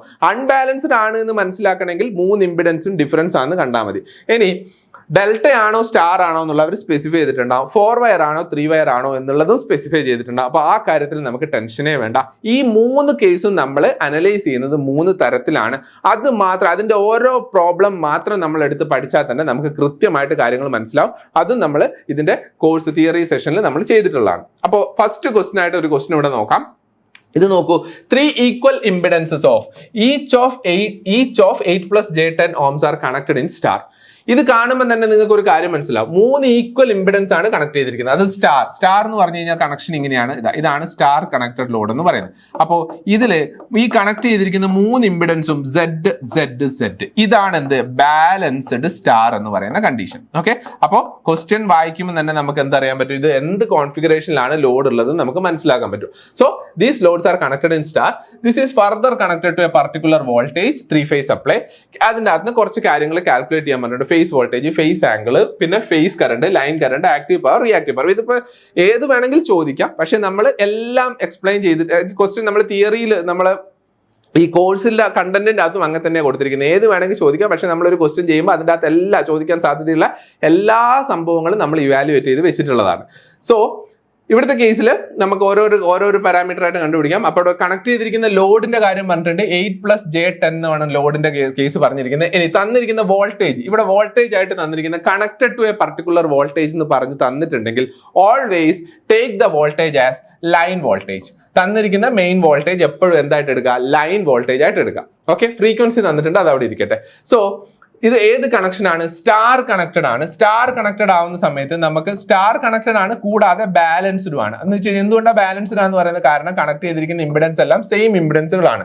അതുകൊണ്ട് സ്റ്റാർ ബാലൻസ്ഡ് കേസ് ആണ്. ബാലൻസ്ഡ് കേസിൽ എന്താ വ്യത്യാസം വരിക? ഫേസ് ആംഗിളിൽ മാത്രമേ വ്യത്യാസം ഉണ്ടാവുള്ളൂ. ഇപ്പൊ വോൾട്ടേജ് കണ്ടുപിടിക്കുകയാണെങ്കിൽ ഒരു ഫേസിലെ വോൾട്ടേജ്, രണ്ടാമത്തെ ഫേസിലുള്ള വോൾട്ടേജ്, മൂന്നാമത്തെ ഫേസിലുള്ള വോൾട്ടേജ്, ഈ 3 വോൾട്ടേജുകളും എന്തിലായിരിക്കും? സെയിം മാഗ്നിറ്റ്യൂഡ് ആയിരിക്കും. പക്ഷേ അവർ തമ്മിലുള്ള ഫേസ് ആംഗിൾ 120 ഡിഗ്രി അപ്പാർട്ടായിരിക്കും. അതേപോലെ തന്നെയാണ് പിന്നെ കറണ്ടുകളും മാഗ്നിറ്റ്യൂഡ് സെയിം ആയിരിക്കും. പക്ഷേ അവർ തമ്മിലുള്ള ഫേസ് ആംഗിൾ ഡിഫറെന്റ് ആയിരിക്കും. അപ്പോൾ ഈ ഒരു കാര്യം നമുക്ക് അറിയാവുന്നത് കൊണ്ട് ഞാൻ ഓരോ ഡിഫറെന്റ് ഫേസ് വോൾട്ടേജുകൾ വരെ കൺസിഡർ ചെയ്യുന്നില്ല. ഒരൊറ്റ ഫേസ് വോൾട്ടേജ് കണ്ടുപിടിക്കുന്നുള്ളൂ. And for star connected load phase voltage is equal to line voltage divided by √3. ഇത് നമ്മൾ തിയറിയിൽ ഡിറൈവ് ചെയ്ത് കണ്ടുപിടിച്ചിട്ടുള്ള ഒരു സംഭവമാണ്. അപ്പോൾ എന്തുകൊണ്ടാണെന്ന് അറിയണമെങ്കിൽ എന്ത് ചെയ്യണം? മനസ്സിലായല്ലോ? Okay, so VPH is equal to VL/√3. VL 440, അത് എടുക്കുന്ന സമയത്ത് നമുക്കൊരു പർട്ടിക്കുലർ VPH കിട്ടും. നെക്സ്റ്റ് ഇവിടെ ഇംപിഡൻസ് തന്നിട്ടുണ്ട് അല്ലെ. അപ്പൊ ശരിക്കും പറഞ്ഞു കഴിഞ്ഞാൽ ഈ ഇംപിഡൻസ് എന്താണ് ചെയ്യുന്നത്? നമുക്കറിയാം, നമ്മുടെ ഒരു ഫേസ് വോൾട്ടേജ് നമ്മളിവിടെ ഇവാലുവേറ്റ് ചെയ്തു. ഈ ഫേസ് വോൾട്ടേജിനെ ഇംപിഡൻസ് വെച്ച് ഡിവൈഡ് ചെയ്യുന്ന സമയത്താണ് നമുക്ക് എന്ത് കിട്ടുക? ഫേസ് കറന്റ് കിട്ടുക. അപ്പൊ ശരിക്കും പറഞ്ഞാൽ ഫേസ് വോൾട്ടേജിന് ഒരു പർട്ടിക്കുലർ ആംഗിൾ ഉണ്ട് എന്ന് വിചാരിക്കുക. അപ്പോൾ ഈ ലൈൻ കറന്റിന്റെ ആംഗിൾ തീരുമാനിക്കുന്ന ആരാ? ഫേസ് കറന്റിന്റെ ആംഗിളും ഇംപിഡൻസിന്റെ ആംഗിളും ആണ്. അപ്പൊ ഈ ഇംപിഡൻസിന്റെ ആംഗിൾ, ഫേസ് വോൾട്ടേജസ് ബാലൻസ്ഡ് ആയതുകൊണ്ട് നമുക്കറിയാം അത് തമ്മിൽ ഒന്നുകിൽ 0 ആയിരിക്കും, അല്ലെങ്കിൽ 120 ആയിരിക്കും, അല്ലെങ്കിൽ -120 ആയിരിക്കും. പക്ഷേ കറന്റിന്റെ ആംഗിൾസ് ഏതാണെന്ന് അറിയണമെങ്കിൽ നമ്മൾ എന്തറിയണം? ഇംപിഡൻസിന്റെ ആംഗിൾ എന്താണെന്ന് അറിയണം. ഇപ്പൊ ഇംപിഡൻസ് ഡയറക്റ്റ് ആയിട്ട് ഇവിടെ ഒരു റെക്ടാംഗിൾ സിസ്റ്റത്തിൽ ഇവിടെ തന്നിട്ടുണ്ട്. ഇതിനെ നിങ്ങൾ ഫേസറിലേക്ക് കൺവേർട്ട് ചെയ്യുന്ന സമയത്ത് നിങ്ങൾക്ക് ഒരു ആംഗിൾ കിട്ടും. This is the phase angle. കാരണം ഈ ഇംപിഡൻസ് ആണ് വോൾട്ടേജും കറന്റും തമ്മിലുള്ള ഫേസ് ഡിഫറൻസിന് കാരണമാവുന്നത് അല്ലെ. I is equal to V/Z. അപ്പൊ ഐയും വിയും തമ്മിൽ ഫേസ് ഡിഫറൻസ് ഉണ്ടാവാൻ കാരണം എന്താ? ഇംപിഡൻസിന്റെ ഫേസ് ആണ്. അല്ലെങ്കിൽ വിന്റെ ഫേസ് 0 ആണെങ്കിൽ ഐന്റെ ഫേസും 0 തന്നെ കിട്ടും. പക്ഷെ ഇംപിഡൻസിന് ഒരു ഫേസ് ഉണ്ടെങ്കിൽ ആ ഇംപിഡൻസിന്റെ ഫേസ് ഇതിന്റെ കൂടെ സബ്ട്രാക്ട് ചെയ്ത് വന്നിട്ട് കറന്റിന്റെ ഫേസ് മാറ്റിക്കളയും. അപ്പോൾ ഇംപിഡൻസുമായിട്ട് അസോസിയേറ്റ് ചെയ്ത് ചേർക്കുന്ന ആംഗിൾ ഏതാണോ ആ ആംഗിൾ ആണ് ഫേസ് ആംഗിൾ എന്ന് പറയുന്നത്. Next, phase current. How will you calculate phase current? നമുക്കിപ്പോൾ ഓൾറെഡി ഫേസ് വോൾട്ടേജ് അറിയാം. ഫേസ് വോൾട്ടേജ് അപ്ലൈ ചെയ്യപ്പെടുന്ന ഇതിന് അക്രോസ് ഇംപിഡൻസിന് അക്രോസ് ആണ്. സോ ഫേസ്, അതുകൊണ്ടാണ് ZPH എന്ന് പറഞ്ഞിട്ട് കൊടുത്തിരിക്കുന്നത്. സോ VPH/ZPH ചെയ്യുന്ന സമയത്ത് നിങ്ങൾക്ക് എന്ത് കിട്ടും? ഫേസ് കറന്റ് കിട്ടും. ഫേസ് കറന്റ് കിട്ടിക്കഴിഞ്ഞാൽ line current, star connected load ആണെങ്കിൽ ഫേസ് കറന്റും ലൈൻ കറന്റും സെയിം ആയിരിക്കും. ഇതൊക്കെ തിയറിയിൽ നിന്ന് നമുക്ക് കിട്ടിയിട്ടുള്ള വിവരങ്ങളാണ്. So IL = IPH = 19.83. അപ്പൊ എന്തൊക്കെ കാര്യങ്ങളാണ് നമ്മൾ മനസ്സിലാക്കേണ്ടത്? സ്റ്റാർ കണക്റ്റഡ് ലോഡ് ആണെങ്കിൽ ഫേസ് വോൾട്ടേജ് എന്ന് പറയുന്ന ലൈൻ വോൾട്ടേജ് /√3 ആയിരിക്കും. ഫേസ് ആംഗിൾ എന്ന് പറയുന്നത് ഇംപിഡൻസിന്റെ ആംഗിൾ ആയിരിക്കും. ഫേസ് കറന്റ് എന്ന് പറയുന്നത്, ലൈൻ കറന്റ് എന്ന് പറയുന്നതും സെയിം ആയിരിക്കും. ഈ കാര്യങ്ങളൊക്കെ നമ്മുടെ മനസ്സിലാണ്. ഫേസ് കറന്റ് എപ്പോഴും ഇവാലുവേറ്റ് ചെയ്യുന്നത് ഫേസ് വോൾട്ടേജ് / ഇംപിഡൻസ്. അപ്പോൾ ബാലൻസ്ഡ് ആണെങ്കിലും അൺബാലൻസ്ഡ് ആണെങ്കിലും ഫേസ് കറന്റ് ഇങ്ങനെയാണ് ഇവാലുവേറ്റ് ചെയ്യുന്നത്. ഇനി നിങ്ങൾക്ക് ഇതിനെ ഫേസ് വോൾട്ടേജ് 254.03 എന്ന് പറഞ്ഞിട്ട് കിട്ടിക്കഴിഞ്ഞാൽ നിങ്ങൾക്ക് ഈ ഫേസിന് നമുക്ക് സപ്പോസ് RYB എന്ന് പറയുന്ന പോസിറ്റീവ് ഫേസ് സീക്വൻസ് ആണ് നിങ്ങൾ യൂസ് ചെയ്യുന്നതെങ്കിൽ VRY എന്ന് പറയുന്നത് 254.03 എന്ന് പറയുന്നത് 0 എടുക്കാം. VYB എന്ന് പറയുന്നത് 254.03 ആംഗിൾ 120 എടുക്കുക. അങ്ങനെ നിങ്ങൾക്ക് ഫേസ് സീക്വൻസിനനുസരിച്ച്, positive phase sequence, negative phase sequence അനുസരിച്ച് ഡിഫറൻസ് ഫേസ് വോൾട്ടേജ് എടുക്കാം. പക്ഷെ ഇവിടെ ബാലൻസ്ഡ് ലോഡ് ആയതുകൊണ്ട് അതിന് പ്രസക്തി ഇല്ല. കാരണം എന്താ? ബാലൻസ്ഡ് ലോഡിൽ എപ്പോഴും ഒരേ മാഗ്നിറ്റ്യൂഡ് ആണ് വരിക. വോൾട്ടേജ് മാഗ്നിറ്റ്യൂഡ് സെയിം ആയിരിക്കും, കറണ്ടിന്റെ മാഗ്നിറ്റ്യൂഡ് സെയിം ആയിരിക്കും. ഓക്കെ, എന്തുകൊണ്ടാണ്? എല്ലാ ഫേസിലും ഒരേ ഇംപിഡൻസ് ആണ് ആക്ട് ചെയ്യുന്നത്. അപ്പോൾ വോൾട്ടേജ് ഡിവൈഡഡ് ബൈ ഇംപിഡൻസ് ചെയ്യുമ്പോൾ കറണ്ടിന്റെ മാഗ്നിറ്റ്യൂഡും സെയിം ആയിട്ട് കിട്ടും. അപ്പോൾ ബാലൻസ്ഡ് കേസിൽ നമ്മൾ ഒന്നും കൊണ്ടും പേടിക്കാനില്ല. പിന്നെ ഒരു കാര്യം കൂടെ കൺസിഡർ ചെയ്യാനുള്ളത് പവർ കാൽക്കുലേഷൻസ് ആണ്. പവർ കാൽക്കുലേഷൻ നമുക്ക് 3 തരത്തിലുള്ള പവർ ആണ് കാൽക്കുലേറ്റ് ചെയ്യാനുള്ളത്. Active power, reactive power, apparent power, അല്ലെങ്കിൽ ടോട്ടൽ പവർ. അതിൽ ആക്റ്റീവ് പവർ എന്ന് പറയുന്നത് √3L VL cos ∅, അല്ലെങ്കിൽ 3 times VPH IPH cos ∅. നമുക്കറിയാം ഒരു ഫേസിലുള്ള വോൾട്ടേജ് ആണ് VPH, ആ ഫേസിലുള്ള കറണ്ട് ആണ് IPH. പവർ എന്ന് പറയുന്നത് എന്താ? V × I. ഇനി എത്ര ഫേസുകളുണ്ട്? 3 ഫേസുകളുണ്ട്. അപ്പൊ 3 VPH IPH cos ∅ ആണ് എന്ത് പവർ? Active power. ഇനി നിങ്ങൾക്ക് റിയാക്റ്റീവ് പവർ ആണ് കാണേണ്ടതെന്ന് വിചാരിക്കാം. റിയാക്റ്റീവ് പവർ കാണണമെങ്കിൽ, അല്ലെങ്കിൽ അതിനെ നമ്മൾ Q എന്നാണ് പറയാം. റിയാക്റ്റീവ് പവർ എന്ന് പറയുന്നത് 3 times VPH × IPH × sin ∅. ഈ VPH-നും IPH-നും, VPH-ന് നമുക്ക് എന്ത് എഴുതാം? VL/√3 എന്ന് എഴുതാം. അതിവിടെ സബ്സ്റ്റിറ്റ്യൂട്ട് ചെയ്യുന്ന സമയത്താണ് നമുക്ക് എന്ത് സംഭവിക്കുന്നത്? √3 VL IL cos ∅ എന്ന് കിട്ടും. അപ്പൊ നിങ്ങൾക്ക് ഈ റിലേഷനോ ഏത് റിലേഷൻ വേണമെങ്കിൽ നിങ്ങൾക്ക് യൂസ് ചെയ്യാം. And the total power is VL × IL, √3 VL × IL. So അതിനെ ബേസ് ചെയ്തിട്ടുള്ള ക്വസ്റ്റ്യനിലേക്കാണ് നമ്മൾ പോകുന്നത്. അപ്പൊ ഫസ്റ്റ് ക്വസ്റ്റ്യൻ, ഈ ഒരു ടൈപ്പ് ക്വസ്റ്റ്യൻ നിങ്ങളൊന്ന് നോക്കുക. ഇതിൻ്റെ അകത്ത് എന്താ പറഞ്ഞിരിക്കുന്നത്? For a particular circuit, a 400 volt 50 Hz 3-phase supply of phase sequence ABC, that means positive phase sequence, is connected to delta load consisting of 100 ohm resistance between A and B, 378 millihenry inductor between B and C, 37.8 microfarad capacitor between line C and A. Determine the phase and line current. ഇതാണ് question. ഇത് question വായിക്കുമ്പോൾ തന്നെ നമുക്ക് ഇത് ഏത് type 3-phase circuit ആണെന്ന് identify ചെയ്യാൻ പറ്റുന്നുണ്ടോ? ഒറ്റയടിക്ക് തന്നെ നമുക്ക് മനസ്സിലാവും. This Lord is connected in delta അല്ലെ. ചിത്രത്തിൽ തന്നിരിക്കുന്നു. കൂടാതെ ക്വസ്റ്റ്യനിലും പറഞ്ഞിട്ടുണ്ട് ഡെൽറ്റ കണക്റ്റഡ് ആണ് ലോഡ് എന്ന്. അപ്പൊ അത് കണ്ടു കഴിഞ്ഞാൽ തന്നെ നമുക്ക് ഇത് ഡെൽറ്റ ആണെന്ന് മനസ്സിലാവും. ഇനി ബാലൻസ്ഡ് ആണോ അൺബാലൻസ്ഡ് ആണോ നോക്കണമെങ്കിൽ 2 ലൈൻ അക്രോസ് വരുന്ന ഇംപിഡൻസ്, ഇത് 100 ohm, ഇത് 378 millihenry, ഇത് 37.8 മൈക്രോ ഫാരഡ്. അപ്പൊ മൂന്നും ഡിഫറെന്റ് കമ്പോണന്റ് അല്ലേ കണക്ട് ചെയ്തിരിക്കുന്നത്. അപ്പൊ സ്വാഭാവികമായിട്ടും ഇത് ഒരിക്കലും ബാലൻസ്ഡ് കേസിൽ വരില്ലല്ലോ, ഇല്ല. So this case is unbalanced delta. അപ്പൊ ഞാൻ പറഞ്ഞു അൺബാലൻസ്ഡ് കേസിൽ നമുക്ക് 3 കണ്ടീഷൻസ് ആണ് വരുന്നത്. അതിൽ ഫസ്റ്റ് ടൈപ്പ് ഓഫ് ക്വസ്റ്റ്യൻ ആണ് ഇത്, എന്ത്, അൺബാലൻസ്ഡ് ഡെൽറ്റ. അപ്പൊ അൺബാലൻസ്ഡ് ഡെൽറ്റ എങ്ങനെ സോൾവ് ചെയ്യും എന്നുള്ളത് നമുക്ക് നോക്കാം. ഈ ഒരു ടൈപ്പിൽ മാത്രമേ ക്വസ്റ്റ്യൻസ് ചോദിക്കാനുള്ള പോസിബിലിറ്റി ഉള്ളൂ. വേറെ ഇതിന്റെ അകത്ത് അങ്ങോട്ടും ഇങ്ങോട്ടും തിരിച്ച് ചോദിക്കാനുള്ള സാധ്യത വളരെ കുറവാണ്. അപ്പൊ ഇത് ഏത് ടൈപ്പ് ആണ് എന്ന് ഐഡന്റിഫൈ ചെയ്യുന്നിടത്താണ് നമ്മുടെ സ്കില്ല് കിടക്കുന്നത്. അപ്പോ ഇതിന്റെ അകത്ത് തന്നിരിക്കുന്ന കാര്യങ്ങളൊക്കെ ഞാൻ ഇവിടെ എഴുതി വെച്ചിട്ടുണ്ട്. അപ്പൊ ഇതിന്റെ അകത്ത് ഇതാണ് ഡെൽറ്റ കണക്റ്റഡ് ലോഡ് എന്ന് പറയുന്നത്. അപ്പൊ ഡെൽറ്റ കണക്റ്റഡ് ലോഡിൽ പോസിറ്റീവ് ഫേസ് സീക്വൻസ് കൺസിഡർ ചെയ്യുന്ന സമയത്ത് this is A, this is B, this is C അല്ലെ. അതില് phase sequence A B C consider ചെയ്യുമ്പോൾ നമുക്ക് ഓൾറെഡി തന്നിട്ടുണ്ട് എന്താ, line voltage is equal to 400 volt എന്ന് തന്നിട്ടുണ്ട്. അപ്പൊ ലൈൻ വോൾട്ടേജ് 400 വോൾട്ട് എന്ന് പറഞ്ഞു കഴിഞ്ഞാൽ what is V A B? V A B എങ്ങനെ കണ്ടുപിടിക്കാം? വി എ ബി എന്ന് പറഞ്ഞാൽ voltage between A and B. അതിനെ നമുക്ക് എങ്ങനെ അസ്യൂം ചെയ്യാം? ഇത് ഡെൽറ്റ ലോഡാണ് അല്ലെ. ഡെൽറ്റ ലോഡിന്റെ പ്രത്യേകത എന്താ? ഡെൽറ്റ കണക്ഷനിലുള്ള പ്രത്യേകത എന്താന്ന് വെച്ച് കഴിഞ്ഞാൽ ലൈൻ വോൾട്ടേജും ഫേസ് വോൾട്ടേജും സെയിം ആയിരിക്കും. നേരത്തെ നമ്മൾ സ്റ്റാർ കണക്റ്റഡ് ലോഡ് പറഞ്ഞില്ലേ, സ്റ്റാർ കണക്റ്റഡ് ലോഡിലുള്ള കണ്ടീഷൻ എന്താ?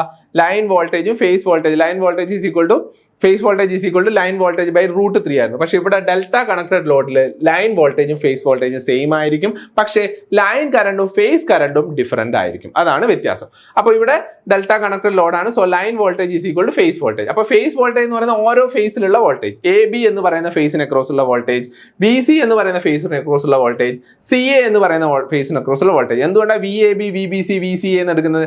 കാരണം അത് പോസിറ്റീവ് ഫേസ് സീക്വൻസ് ആണ്. A B C positive phase sequence, negative phase sequence ഒക്കെ നമ്മൾ ഡിസ്കസ് ചെയ്തിട്ടുണ്ട്. പക്ഷെ കൂടുതൽ ടൈമും ചോദിച്ച് കണ്ടിട്ടുള്ളത് പോസിറ്റീവ് ഫേസ് സീക്വൻസ് ആണ്. അപ്പൊ അതിനെ കൂടുതൽ ഫോക്കസ് ചെയ്യാം. So V A B, V B C, V C A. ഇനി ഇവിടെ ശ്രദ്ധിക്കേണ്ട എന്താന്ന് വെച്ച് കഴിഞ്ഞാൽ ഡെൽറ്റ കണക്റ്റഡ് ലോഡാണ്, ബാലൻസ്ഡ് അല്ല, ഐ നോ ഇറ്റ്സ് അൺബാലൻസ്ഡ്. പക്ഷേ അപ്ലൈ ചെയ്യുന്ന വോൾട്ടേജുകൾ എങ്ങനെയാ അപ്ലൈ ചെയ്യുന്ന വോൾട്ടേജ്? ആക്ച്വലി ഇത് സോഴ്സ് നിന്ന് വരുന്ന വോൾട്ടേജാണ്. സോഴ്സ് എപ്പോഴും ബാലൻസ്ഡ് ആയിരിക്കും. അതുകൊണ്ട് തന്നെ വി എ ബി എന്ന് പറയുന്ന വോൾട്ടേജ് ഡയറക്ട്ലി എക്കും ബിക്കും അക്രോസ് ആണ് ആക്ട് ചെയ്യുന്നത് അല്ലെ.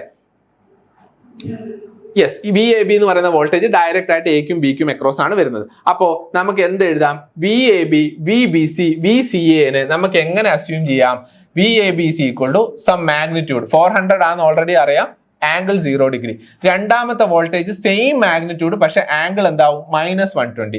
മൂന്നാമത്തെ വോൾട്ടേജ് സെയിം മാഗ്നിറ്റ്യൂഡ്, ആംഗിൾ എന്താവും? +120 അല്ലെങ്കിൽ -240. അപ്പോൾ ഇങ്ങനെയാണ് ഇതാണ് നമ്മുടെ ഫസ്റ്റ് സ്റ്റെപ്പ്. അപ്പോൾ ഡെൽറ്റ കണക്റ്റഡ് ലോഡ് ആണെങ്കിൽ നമ്മൾ ആദ്യം ഐഡന്റിഫൈ ചെയ്യേണ്ടത് ഡെൽറ്റ കണക്റ്റഡ് ലോഡ് ആണ്, അൺബാലൻസ്ഡ് ആണ്. നമ്മൾ ആദ്യം അസ്യൂം ചെയ്യേണ്ടത് എന്താണെന്ന് വെച്ച് കഴിഞ്ഞാൽ ഫേസ് വോൾട്ടേജിനെ സെയിം മാഗ്നിറ്റ്യൂഡും 0, -120, +120 അല്ലെങ്കിൽ -240 ഇങ്ങനെ 3 ഡിഫറെന്റ് ഫേസ് വോൾട്ടേജുകളായിട്ട് റെപ്രസെന്റ് ചെയ്യാം. ഓക്കെ, അൺബാലൻസ്ഡ് ആണെന്ന് വിചാരിച്ചിട്ട് ഈ ഫേസ് വോൾട്ടേജുകൾ ഡിഫറെന്റ് ആയിരിക്കില്ല, സെയിം ആയിരിക്കും. Because this is delta connected load. Okay, ഇനി നെക്സ്റ്റ് കേസ് എന്താണെന്ന് വെച്ച് കഴിഞ്ഞാൽ ഇനി എന്താണ് വ്യത്യാസം വരുന്നത്? ഇവിടെ വോൾട്ടേജുകൾ കറക്റ്റ് ആയിട്ട് ഫേസിൽ വരുന്നുണ്ട്, ഓരോന്നും സെയിം മാഗ്നിറ്റ്യൂഡ് വരുന്നുണ്ട്, ആംഗിൾ 0, 120, -120 വരുന്നുണ്ട്. ഇവിടെ പ്രശ്നക്കാരൻ ആരാണ്? ഈ കണക്ട് ചെയ്തിരിക്കുന്ന ഇമ്പിഡൻസുകളാണ്. ഈ ഇമ്പിഡൻസുകൾ സെയിം അല്ല. ഇമ്പിഡൻസുകൾ സെയിം അല്ല എന്ന് വെച്ച് കഴിഞ്ഞാൽ ഇവിടെ കണക്ട് ചെയ്തിരിക്കുന്ന ഇമ്പിഡൻസ് എന്ന് പറയുന്നത് ഒരു റെസിസ്റ്റർ ആണ്. അതിന്റെ വാല്യൂ എത്രയാ തന്നിരിക്കുന്നത്? 100 ഓം ആണ് തന്നിട്ടുണ്ട്. ബി സിക്ക് അക്രോസ് കണക്ട് ചെയ്തിരിക്കുന്നത് ഒരു ഇൻഡക്ടർ ആണ്, അതിന്റെ ഇൻഡക്ടൻസ് വാല്യൂ ആണ് തന്നിരിക്കുന്നത് 318. സി എക്ക് അക്രോസ് കണക്ട് ചെയ്തിരിക്കുന്ന ഒരു കപ്പാസിറ്റർ ആണ്, അതിൽ കപ്പാസിറ്റൻസിന്റെ വാല്യൂ ആണ് ഇവിടെ തന്നിരിക്കുന്നത്. അപ്പോൾ ആ വാല്യൂസ് വെച്ചിട്ട് നമ്മൾ എന്ത് ചെയ്യണം? അതിന്റെ ഇമ്പിഡൻസ് കാൽക്കുലേറ്റ് ചെയ്യണം, അല്ലെങ്കിൽ റിയാക്ടൻസ് കാൽക്കുലേറ്റ് ചെയ്യണം. എന്താണ് ഇൻഡക്ടർ ഓഫർ ചെയ്യുന്ന റിയാക്ടൻസ്? 2π ഒമേഗ എൽ അല്ലെ. ഒമേഗ എന്ന് പറയുന്നത് 2πf. 2πf ചെയ്യുന്ന സമയത്ത് നിങ്ങൾക്ക് XL കിട്ടും. അതേപോലെ തന്നെ XC എന്ന് പറയുന്നത് എന്താ? 1/ωc. ഒമേഗ എന്ന് പറയുന്നത് 2πf. സോ 1/2πfc ചെയ്യുന്ന സമയത്ത് നിങ്ങൾക്ക് എന്ത് കിട്ടും? XC വാല്യൂ കിട്ടും. അപ്പോൾ XL വാല്യൂ കിട്ടി, XC വാല്യൂ കിട്ടി. XL കിട്ടിക്കഴിഞ്ഞാൽ ഇൻഡക്ടർ ഓഫർ ചെയ്യുന്ന ഇമ്പിഡൻസ് എന്താ? JXL. XC കിട്ടിക്കഴിഞ്ഞാൽ കപ്പാസിറ്റർ ഓഫർ ചെയ്യുന്ന ഇമ്പിഡൻസ് എന്താ? -JXC. അപ്പോൾ ഇൻഡക്ടർ ഓഫർ ചെയ്യുന്ന ഇമ്പിഡൻസ് കിട്ടി, കപ്പാസിറ്റർ ഓഫർ ചെയ്യുന്ന ഇമ്പിഡൻസ് കിട്ടി, റെസിസ്റ്റർ ഓഫർ ചെയ്യുന്ന ഇമ്പിഡൻസ് ഓൾറെഡി നമുക്കറിയാം 100 ഓം ആണ്. അതിന് പിന്നെ നേരെ ഡയറക്റ്റ് ആയിട്ടുള്ള ഒരാളാണല്ലോ. അപ്പോൾ ഇനി എന്ത് ചെയ്യണം? ഇനി ഇവന്മാരെ നമ്മൾ ഒരു ഫോമിൽ നമ്മൾ ഇതിനെ റെപ്രസെന്റ് ചെയ്യണം. ഇപ്പം XLന്റെ മാഗ്നിറ്റ്യൂഡ് നമുക്കറിയാം, XCയുടെ മാഗ്നിറ്റ്യൂഡ് നമുക്കറിയാം, അതിന്റെ കൂടെ ഇവിടെ J എഴുതി. പക്ഷേ നമുക്കറിയാം ഫേസ് വോൾട്ടേജ് ഇവിടെ ഓൾറെഡി നമ്മൾ കണ്ടുവച്ചിട്ടുണ്ട്, അസ്യൂം ചെയ്ത് വെച്ചിട്ടുണ്ട്. ഇവിടെ ഇമ്പിഡൻസുകളും കണ്ടുവച്ചിട്ടുണ്ട്. ഈ ഫേസ് വോൾട്ടേജിനെ ഈ ഇമ്പിഡൻസ് വെച്ച് ഡിവൈഡ് ചെയ്യുന്ന സമയത്താണ് നമുക്ക് എന്ത് കിട്ടുക? ഫേസ് കറൻസ് കിട്ടുക. അപ്പോൾ ഫേസ് കറന്റ് കിട്ടുന്ന സമയത്ത് ഡിവിഷൻ ആണ് വരുന്നത്. ഡിവിഷൻ വരുമ്പോൾ ഓൾറെഡി വോൾട്ടേജ് ഇവിടെ ഫേസർ ഫോമിലാണ് ഉള്ളത്. അപ്പോൾ ഇവിടെ കണ്ടുപിടിച്ചിരിക്കുന്ന ഇമ്പിഡൻസുകൾ ഈ ജെന്റെ ടേംസ് വെച്ച് കഴിഞ്ഞാൽ അത് ഫേസർ ഫോം അല്ല. അപ്പോൾ അതിനെ എങ്ങോട്ടേക്ക് മാറ്റണം? ഫേസർ ഫോമിലേക്ക് മാറ്റണം. ഇവിടെ ജെ മാത്രം ഉള്ളത് കൊണ്ട് നമുക്ക് എന്ത് ചെയ്യാം? പ്ലസ് ജെ ആണുള്ളതെങ്കിൽ ഫേസും 90 ഡിഗ്രിയും മൈനസ് ജെ ആണെങ്കിൽ ഫേസും -90 ഡിഗ്രി. ആംപ്ലിറ്റ്യൂഡ് എന്താ? ആംപ്ലിറ്റ്യൂഡ് അല്ലെ മാഗ്നിറ്റ്യൂഡ് എന്ന് പറയുന്നത് സെയിം മാഗ്നിറ്റ്യൂഡ് നമുക്ക് കൊടുക്കാം. അപ്പോൾ already we have calculated ZAB, ZBC, ZCA. കഴിഞ്ഞു, കാൽക്കുലേഷൻ കഴിഞ്ഞു. ഇനി എന്ത് ചെയ്യാം? ഇനി ഡയറക്റ്റ് സബ്സ്റ്റിറ്റ്യൂഷൻ ആണ്. ഫേസ് കറൻസ് നമുക്ക് 3 കാണാനുണ്ട്: IAB, IBC, ICA. ഓരോ ഫേസിലും പോകുന്ന കറണ്ട്, അതായത് ഇത് ഈ ഫേസിൽ പോകുന്ന കറണ്ട്, ഈ ഫേസിൽ പോകുന്ന കറണ്ട്, ഈ ഫേസിൽ പോകുന്ന കറണ്ട്. ഈ ഫേസിൽ പോകുന്ന കറണ്ട് എന്തായിരിക്കും? ഇതിന് അക്രോസ് ഉള്ള വോൾട്ടേജ് ഡിവൈഡഡ് ബൈ ഈ ഇംപിഡൻസ്. ഈ ഫേസിൽ കൂടെ പോകുന്ന കറണ്ട് എന്താ? ഇതിന് അക്രോസ് ഉള്ള വോൾട്ടേജ് ഡിവൈഡഡ് ബൈ ഇംപിഡൻസ്. ഇത് ഈ ഫേസിലെ വോൾട്ടേജ് എന്താ? ഈ വോൾട്ടേജ് ഡിവൈഡഡ് ബൈ ഇംപിഡൻസ്. ഇതൊക്കെ ഓംസ് ലോ അല്ലേ? 3 ഫേസ് ആണെങ്കിലും 2 ഫേസ് ആണെങ്കിലും 1 ഫേസ് ആണെങ്കിലും Ohm's law is Ohm's law. അപ്പൊ ആ ഓംസ് ലോ അറിയാമെങ്കിൽ നമുക്ക് എന്ത് ചെയ്യാം? ഡയറക്റ്റ് ആയിട്ട് ഇത് ചെയ്യാവുന്നുള്ളൂ. ഈ 3 ഫേസ് എന്ന് പറയുന്നത് പലർക്കും ഒരു എന്താണ്, ഭയങ്കര പേടിയാണ് ഈ സംഭവം. ഇത് കുറച്ച് കോംപ്ലിക്കേറ്റഡ് ആണോ എന്നുള്ള ഒരു ടെൻഷനാണ്. പക്ഷെ സംഭവം കാൽക്കുലേഷൻ, ഈ ഒരു കൺസെപ്റ്റ് മനസ്സിലാക്കി കഴിഞ്ഞാൽ കാൽക്കുലേഷൻ ഒക്കെ മറ്റതിനേക്കാൾ സിമ്പിൾ ആണ്. ഓക്കെ, സോ ഇത്രയും നമുക്ക് ചെയ്യാനുള്ളൂ. So we can calculate the phase current. Delta connected ആയതുകൊണ്ട് ഫേസ് കറന്റ് ഇനി എങ്ങനെ കാൽക്കുലേറ്റ് ചെയ്യാന്ന് പറയണ്ടല്ലോ. കാരണം നമുക്ക് വോൾട്ടേജിന്റെ മാഗ്നിറ്റ്യൂഡും അറിയാം, വോൾട്ടേജിന്റെ എക്സ്പ്രഷനും അറിയാം, ഇംപിഡൻസിന്റെ എക്സ്പ്രഷനും അറിയാം. രണ്ടിനെ നമ്മൾ ഫേസർ ആയിട്ട് കൺവേർട്ട് ചെയ്തിട്ടുണ്ട്. അപ്പോൾ എന്ത് ചെയ്യുക? മാഗ്നിറ്റ്യൂഡുകൾ നമ്മൾ ഡിവൈഡ് ചെയ്യുക, ഫേസ് ആംഗിൾ തമ്മിൽ സബ്ട്രാക്ട് ചെയ്യുക. മാഗ്നിറ്റ്യൂഡുകൾ നമ്മൾ ഡിവൈഡ് ചെയ്യുക, ആംഗിൾസ് തമ്മിൽ സബ്ട്രാക്ട് ചെയ്യുക. നിങ്ങളുടെ കയ്യിൽ കാൽക്കുലേറ്റർ ഉണ്ട്, അതുകൊണ്ട് ആ കാര്യത്തിലൊന്നും ടെൻഷൻ വേണ്ട. അപ്പോൾ നമ്മൾ എന്ത് കണ്ടുപിടിച്ചു? ഈ കണ്ടുപിടിച്ചിരിക്കുന്നതൊക്കെ എന്താ? These are phase currents. Delta connected ലോഡിൽ പിന്നെ നമ്മൾ മനസ്സിലാക്കേണ്ടത് ഫേസ് കറന്റും ലൈൻ കറന്റും ഡിഫറെന്റ് ആണ്. Phase current not equal to line current. ഡെൽറ്റയിലുള്ള പ്രശ്നമാണത്. അപ്പോൾ ഫേസ് കറന്റ് കണ്ടുപിടിച്ചാൽ അതിൻ്റെ അകത്ത് നമ്മൾ എന്ത് കണ്ടുപിടിക്കണം? ലൈൻ കറന്റ് കണ്ടുപിടിക്കണം. ലൈൻ കറന്റ് എന്ന് പറഞ്ഞാൽ ലൈനിൽ പോകുന്ന കറന്റ്. ഏതാ ലൈന്? ABC. ഇത് A എന്ന് പറയുന്ന ലൈൻ, ഇത് B എന്ന് പറയുന്ന ലൈൻ, ഇത് C എന്ന് പറയുന്ന ലൈൻ. അപ്പൊ ശരിക്കും പറഞ്ഞാൽ നോക്കിയേ, ഈ ഒരു നോഡ്, ഈ ഒരു പർട്ടിക്കുലർ നോഡ് എടുത്തു കഴിഞ്ഞാൽ ഇവിടുന്ന് ഒരു IA വരുന്നു. ഇതിൽ കൂടെ പോകുന്ന കറന്റ് IAB. ഈ ഒരു നോഡിൽ വരുന്ന കറണ്ട് ICA. അപ്പോൾ IAB, ICA, IA ഇത് മൂന്നും കൂടി ഈ നോഡിൽ KCL ആയിട്ട് നമ്മൾ അപ്ലൈ ചെയ്ത് കഴിഞ്ഞാൽ we can find what? IA value. IA value നമുക്ക് ഇവിടുന്ന് കണ്ടുപിടിക്കാം. എങ്ങനെ കണ്ടുപിടിക്കാം? IA is equal to, IA incoming current ആണല്ലോ. അപ്പൊ ഇൻകമിംഗ് കറണ്ടിനെ ഞാൻ മൈനസ് ആയിട്ട് എടുക്കുന്നു. So -IA. IAB എന്ന് പറയുന്ന ഔട്ട് ഗോയിങ് കറണ്ട് ആണല്ലോ, അതിനെ ഞാൻ പ്ലസ് ആയിട്ട് എടുക്കുന്നു. നെക്സ്റ്റ് ICA ഇൻകമിംഗ് കറണ്ട് ആണല്ലോ, അതിനെ ഞാൻ മൈനസ് ആക്കി എടുക്കുന്നു. So KCL equal to 0. ഇതിന്റെ അകത്ത് നിങ്ങൾക്ക് എന്ത് കണ്ടുപിടിക്കാം? IA കണ്ടുപിടിക്കാം. What is IA? IAB minus ICA. കഴിഞ്ഞു. അതേപോലെ നിങ്ങൾക്ക് IA കണ്ടുപിടിക്കാം, IB കണ്ടുപിടിക്കാം, IC കണ്ടുപിടിക്കാം. ഈ 3 നോഡിൽ എന്ത് അപ്ലൈ ചെയ്താൽ മതി? KCL അപ്ലൈ ചെയ്താൽ മതി. ഇനി KCL ഒന്നും അപ്ലൈ ചെയ്തിട്ടില്ലെങ്കിലും കുഴപ്പമില്ല. ഇവിടെ നോക്കിയേ, IA എന്ന് പറയുന്നതിൻ്റെ അകത്ത് IAB മൈനസ് ICA. ഇവിടെ IB എന്ന് പറയുന്നത് IBC മൈനസ് IAB. ഇവിടെ IC എന്ന് പറയുന്നത് IC minus IC.